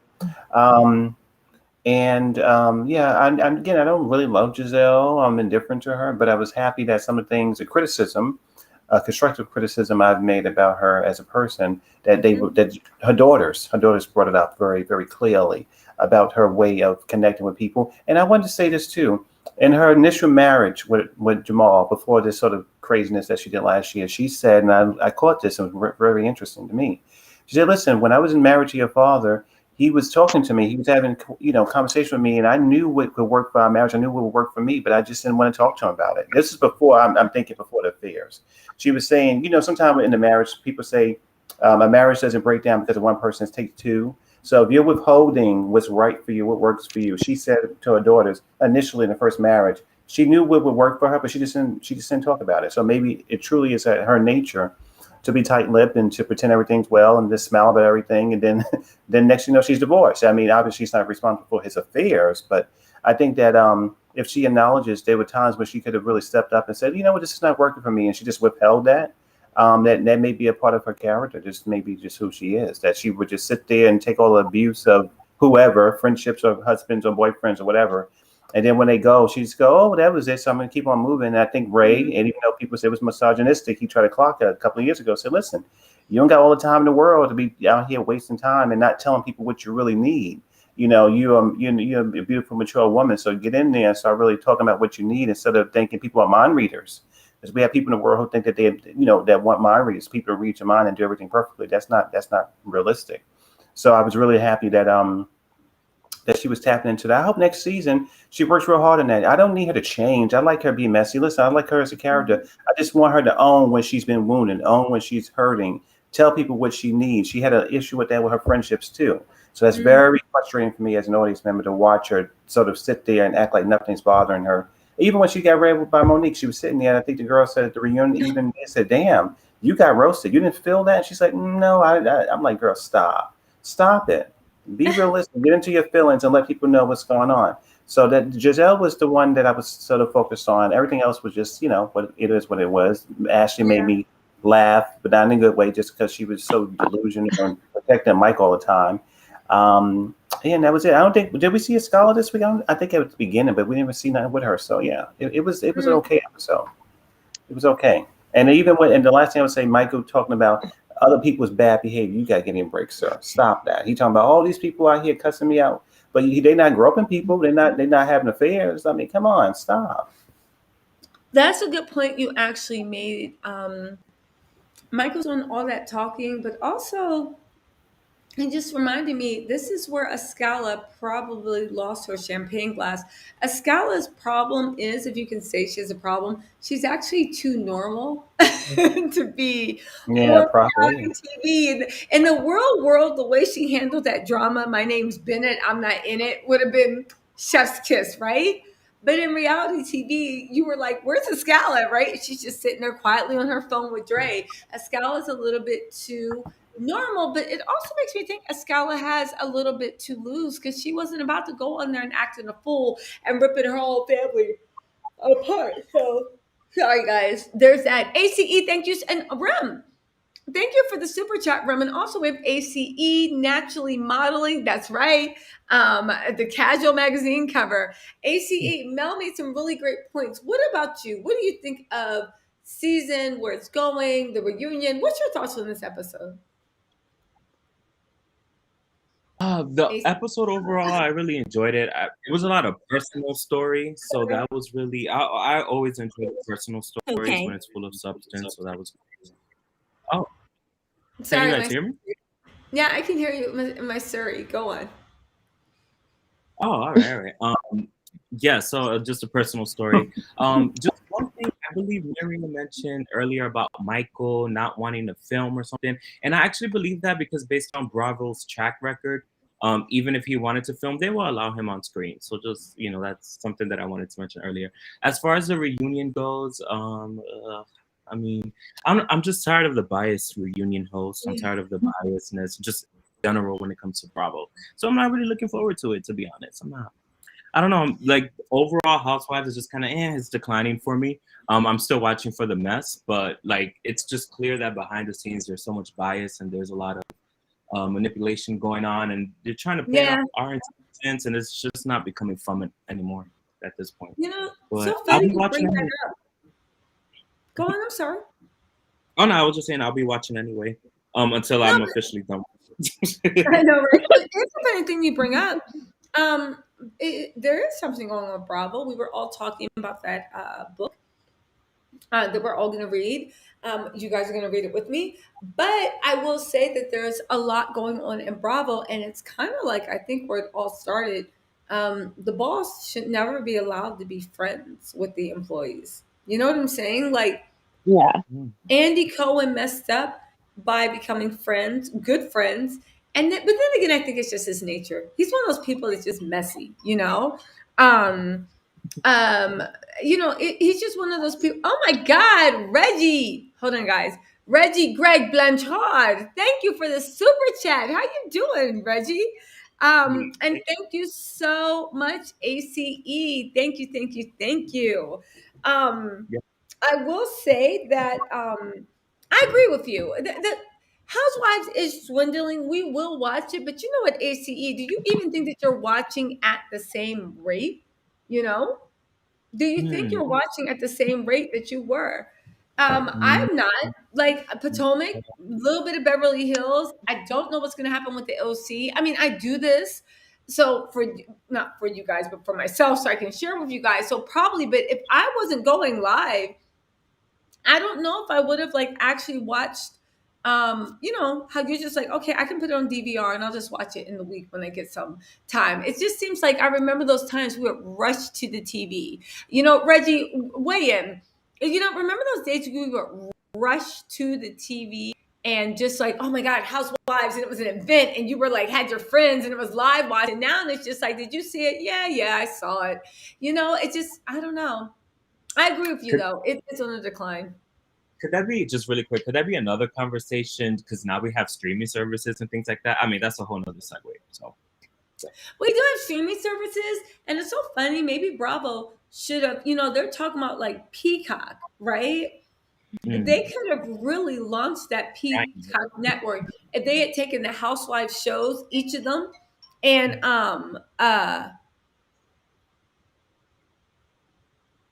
they if they and Reggie, I haven't heard from you from a while. Let me know what your thing about this is. If Reggie, but I will say that like I don't know, they could have really made Peacock work if they had taken the Housewives shows over there, expanded them, and let them be a little bit juicier, or given like even when Peacock was starting, giving the top 3 people their own simultaneous spinoff. So it wasn't really a spinoff, but maybe there was a Kenya hour before and a Portia hour after, and then Candy was doing specials. They really could have built Peacock up. But instead, it's Quibi Jr. So we'll see, you know? Yeah. I agree. Yeah, it's just a dying breed. Reggie said maybe we're more mature and over this kind of mess up. You know what, Reggie? That's a good damn point. Are we more mature, or have we seen the same mess so many times? But then again, isn't that what maturity is? When you know, when you're young and bullshit comes to you, you react to it with all your heart and soul. But once you start getting a few years behind you, you know, bullshit can make you react, but you start to recognize it and you're just like, no. And once you reach a certain age, you recognize all the bullshit. So that's what they call wisdom. So you're right. Maybe we're more mature and over this kind of mess, but if we are more mature, Bravo's in a weird way, Reggie, where you either grow with your audience or you expand your base. You know, you look at who didn't grow with their audience? Avril Lavigne. Avril Lavigne did not grow with her audience. She used to have this world in a chokehold. Yeah, but as she got older, she didn't grow. Beyonce grew with her audience, right? Oddly enough, Britney Spears grew with her audience. A lot of people grew with their audience, and they're the most successful people. J-Lo didn't grow with her audience, which is why her music is like, but did she ever even have an audience? That's about no. Black women singing. You said Jennifer Lopez? Yeah. Oh, wait a minute now. Wait. Wait a minute. I used to love Jennifer Lopez. But let me just say this one thing before you go on. I was going to say what I think is that in Bravo in general, why, and maybe you all can answer this, it feels like they really invest their money into producing scenes. That's what maybe is happening. We're not seeing people's lives, but we're only seeing people's scenes. We're only seeing scenes of different dinners and events. And then when it comes to real lives, would there be these sort of secret lawsuits, or even G and the mother-in-law having these issues tonight or whatever? I felt like we used to see those things, but now we only see people eating and talking about things that happen off camera. And then when they get to a reunion, people leave the reunion very angry, say, oh, well, they never showed all the things that was left on the ground floor, and people talk about conspiracy and stuff like that. For me, that becomes boring. So it's the same routine no matter what show we're watching. Yes. But everybody do the same thing. So how many times we see this year with Beverly Hills that all the ladies around eating something, but then all the good stuff happens on camera. So yeah, I think at a certain point we got to get back into people's homes. Even with Potomac, they're the worst for me because we barely get into their homes. We always see is them sitting around eating stuff occasionally and doing boring little get-togethers, whether it be at Monique's house or this year was at these different things. All boring. Get to the real Yeah. stuff. No, Well, no. I I don't have know. some Reggie has a interesting. comment. Reggie said, I really don't know what more they can do with the franchise. So, Reggie, and also everybody, if you are on Twitter, I know Reggie's timeline is going crazy. It is literally Halloween. He loves a good scream slasher movie. His timeline is probably going crazy, jumping off the charts right now. But you guys, make sure you follow Reggie Greg Blanchard on Twitter and Insta. Now, Greg. Do you mind if I call you Greg? Sorry. Go ahead, Miss Tiki. Come on, do it. So Reggie Greg Blanchard, right? What more they can do with the franchise? I wish I was creative on there. Do you understand what Peacock, what you could do? Instead of the producers making these storylines, right? These people have enough going on with enough mess that for the reunion, I would have each girl follow with her own camera crew. And I would really have goddamn docu-series in the days leading up to That's right. reunion. Part 1 is Mel NYC. Part 2 is ACE. Part 3 it's Kai. And not even that, if the reunion was a mess, I would do like a prequel. And the week after that, you saw what was building up. You saw them sitting there. And also even showing a lot of shit that happens in the reunion. Granted, you can cut out all the filler, right? The ums and ahs and but all the juice that happens when people go crazy, and you could show that. That's a way they want to mess around with these 4-part reunions. You got what, 7 cast members? You even got the little docu-series behind the reunion. If and Netflix, one of their thing is people watch it just because it's continuity, it's a storyline, and it finds its arc. People would watch that just to see somebody going in the car and they made a fool of themselves and crying like, oh my God, I hate these reunions.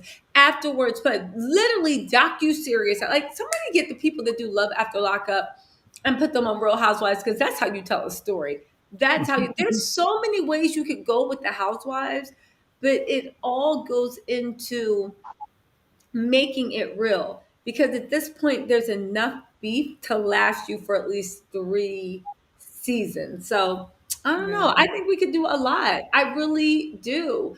Production's ruined it, but I think Bravo's ruined it, and they think that everybody wants like A, B, C, D, E, F, G. But I'll say one thing: y'all remember like old school housewives? Old school housewives used to be a lot messier than it is now.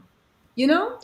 Because people were people. That's the whole issue. Now, I think someone said in the comments, and I've had a very interesting weekend. I've listened to like some podcasts that Candace is on and Alex had Chris on, and then obviously the book excerpts have come out. People used to be people. Like Nene was a character of herself, but now she becomes an archetype that someone else gets to like just kind of essentially walk in, but not really do any work in it.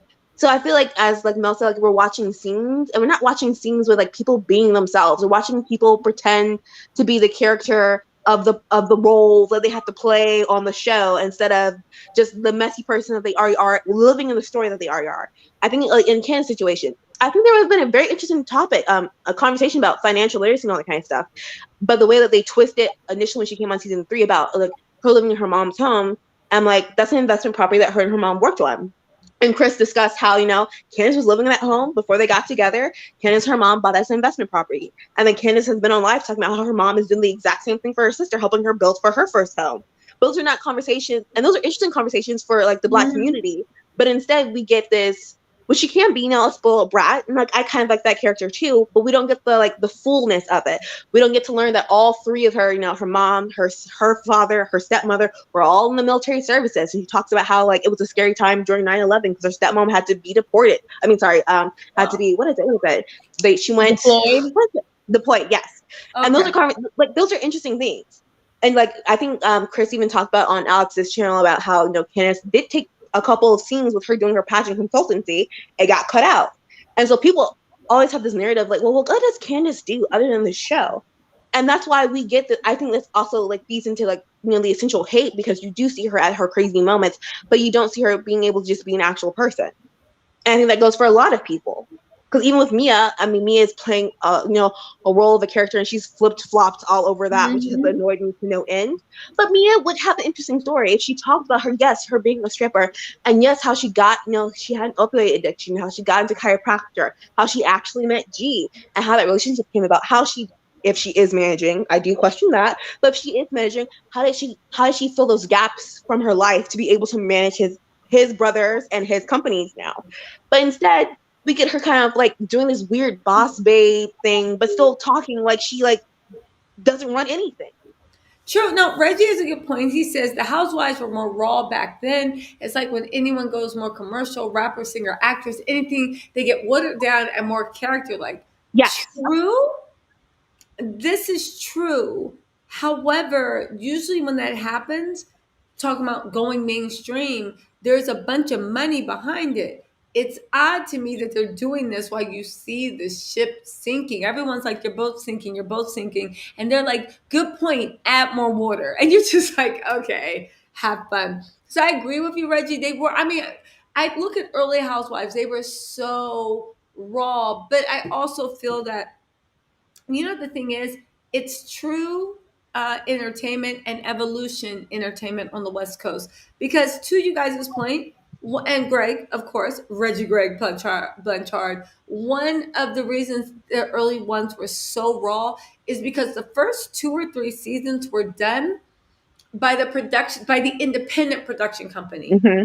Once it got really successful, that's when Bravo was like, okay, true entertainment is taking over, or evolution on the West Coast is taking over. So that could have been also why we got more, because we literally had producers that looked around for the story. You can make anyone's life seem interesting. Just follow them around. You don't need to like make all this drama and do this and that. Like, you can make anything interesting if you are a good producer. So yeah. Also, like, I want to talk to like someone who's like, it's not an investment property, the owner lives in it. If you're not planning to live there a long time, it can be. It was most definitely an investment property for the mom who did not technically live there, and it almost sold for like over $250,000, and she was able to buy another home. So I think that would be a smart investment property if it was bought in the correct location.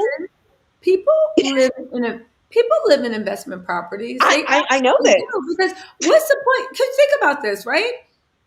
You guys, so you buy an investment property and what? Rent it out to someone? For what? When you bought the investment property, your family can live in there. If they want, they can pay you rent, or at the very least, fine, they're not paying you anything. But the fraction, you're saving money, because if Candace was on her mom's payroll, if she didn't live there, the mom would have just gotten a place, would have had to pay for her to get a place someplace else. But rental properties are an investment property. Just because you're not renting them to a stranger doesn't mean, even if your family's paying at cost, you're still getting all that equity. So absolutely, it was an investment property. Yeah. So since we are not able to see that or talk about that, then you have these narratives that play out, because yes, investment properties kind of work like that. When you pick the right one, you can sell it and make that money and be able to buy another property. Investments are rolling assets. It's more watered down. I wonder if, and we're gonna get everybody else's views on this, but and then Kai, did you skip what you thought this episode was? We'll move on to you next in General Justice, but I will say that I wonder if letting Andy Cohen go. It's been rumored that he is going to be not let go because he doesn't work there, but his watch what happened live. But his his expertise is no longer needed because he's not delivering. I would say that I'm curious to see that if Andy leaves, the direction of the Housewives, because Andy is the reason true entertainment, evolution, and the reason why the faves are the faves. So I'm just wondering, if he does and nobody is protected by him, how many of the faves are going to get. Sorry, I have the hiccups. Okay, Kaya, your turn. This episode, no one really did. I feel like it was a 6. I don't necessarily like watching Ashley and Michael. Again, I just feel like they be playing with us, and I don't enjoy it. Mia, I think I got some of a real glimpse of her. I do think, though, her storyline and her real life clashed in a way she wasn't expecting, and that's very unfortunate because of the situation children were involved. Wendy, I do understand her plight. I get you, girl. I understand. Been there, done that, but wrong place. That was never gonna work out for you. I don't know if they speak evil or not, but you are lucky you didn't get cursed out in your mother tongue. That was just not going to work out for you there.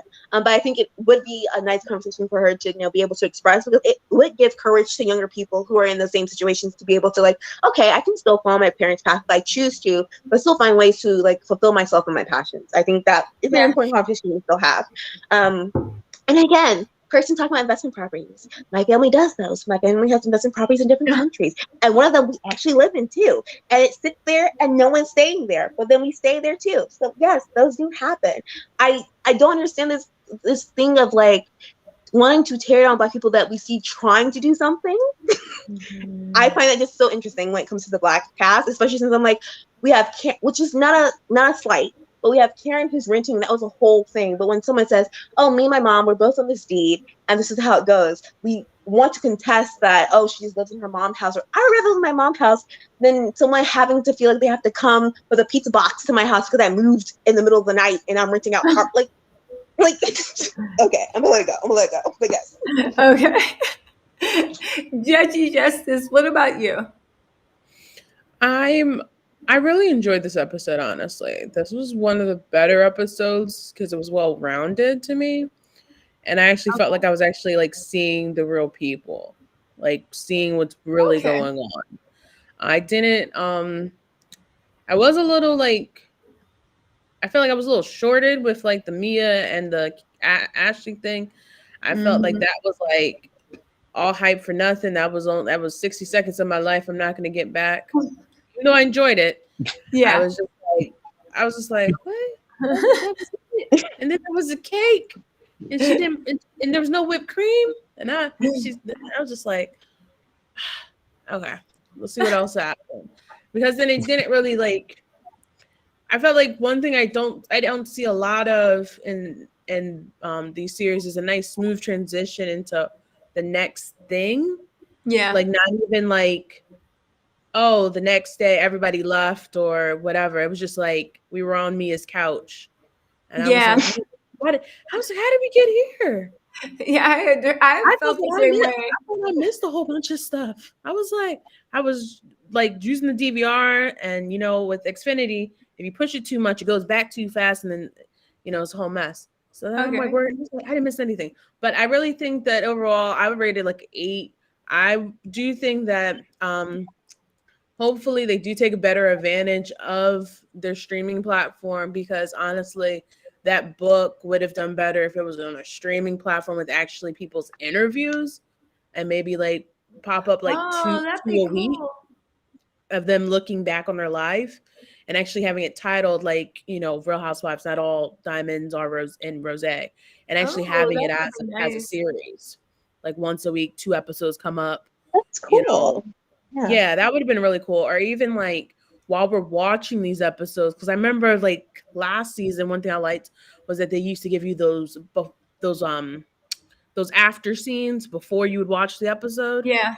Like of that last episode. And I think that would be something that would have been good on, on Peacock. I keep forgetting what it's called. It's Peacock. A weird name. It's a weird name for me to like think of. Yeah. But overall, that's what I think they should do, is just like picking up these different shows and either having like you said, the docuseries of like following these people and what was like scrapped on the cart, and you can come watch like this exclusive cuts on Peacock for like $5.99 or whatever it is a month. And then just still have the same episodes and making sure like those stories kind of line each other with what you're showing on the show and what's going on here. And I think they would be able to like double the interest, because then you can finally like wrap it all together. And I think that's something that I really don't like, is that they don't really like finish a story good. I think it's like always like, I understand we want the loose ends so we can go into the next episode, but it's just like, it's not, tightly bowed up. And and also I really didn't enjoy what was it? I really didn't enjoy Giselle as much as I thought I would in this episode. That's interesting. I watched that scene twice. It was very cold, and I just couldn't see myself like having that I'm not her, but having that conversation with my daughters and just being still like emotionless. Like I would want to cry if my Yeah. children like came to me and said that they didn't feel like I was there for them. And I'm hoping that they'll take some of this advice because they're stalking us online, Terry. So guess what? If you see them do all these things, credit Judgy Justice because I put it out there. Yes. Y'all make sure you follow Judgy Justice, and make sure that you follow and give and give a thing on. Go ahead on Instagram. You have, and also follow everybody on Instagram, but also you have your YouTube going. So do the Judgy Justice thing, and we will be good. You guys, thank you so much for joining. I really appreciate all of you guys. Of course. We'll be there next week. It's the final episode. We're doing Real Housewives of Beverly Hills at 8:30. I'm sorry, 9:30 on Wednesday as soon as it airs. And yeah, we're gonna do a couple of fun things and put our minds together and give you guys more content than what Bravo actually is doing. Again, we'll pray for Bravo, but I don't know. I think Reggie might be on to something. I think Reggie definitely might be onto something that it's time to just say maybe we've grown up or we've been seeing this mess for 12 years and it's just like a toxic relationship. We already see where this is going. That said, I do still enjoy Potomac's. I enjoy a lot of the stuff. I just wish, right? I just wish that Tammy, we are giving Reggie a special shout out. Reggie's been giving shout outs. But yo, Reggie Greg Blanchard, follow him on Instagram, follow him on Twitter. Like ACE said, a bunch of it's spooky time. His timeline is in shambles. He is probably having the time of his life as just jumping off, right? But I will say also, yeah, let's see what happens. It's still enjoyable. It's just not that golden era we remember. But like Reggie said, maybe it's, all things must pass. Even the great dinosaurs that walked the earth are now dust. I think they said that in Westworld. It was more prophetic when Dolores said it, but y'all get the point. All right. Have Simon though. Exactly. Curse you guys know. It was more poetic when Dolores said that. Westworld had me, season 1 had me in a choke hold. Ford, I was like, wow. Are you an evil God, a good God? What's going on? Bernard. Anyway, you guys go watch Westworld season 1 if you don't know what I'm talking about. I loved it. Anyway, see, this is what I'm talking about. Yeah. We literally did Housewives, and I'm talking about Westworld season 1. So. It's really good. It's a really good show. It's a really good show. Exactly. All right, you guys. I will see you guys later. Look out for some good stuff. Lives are coming Wednesday at 9:30 for Real Housewives of Beverly Hills. But we have some cool stuff and videos coming out. So we're going to keep you entertained. Okay. Bye, guys. Thanks again. Bye. Everybody. Bye. Bye.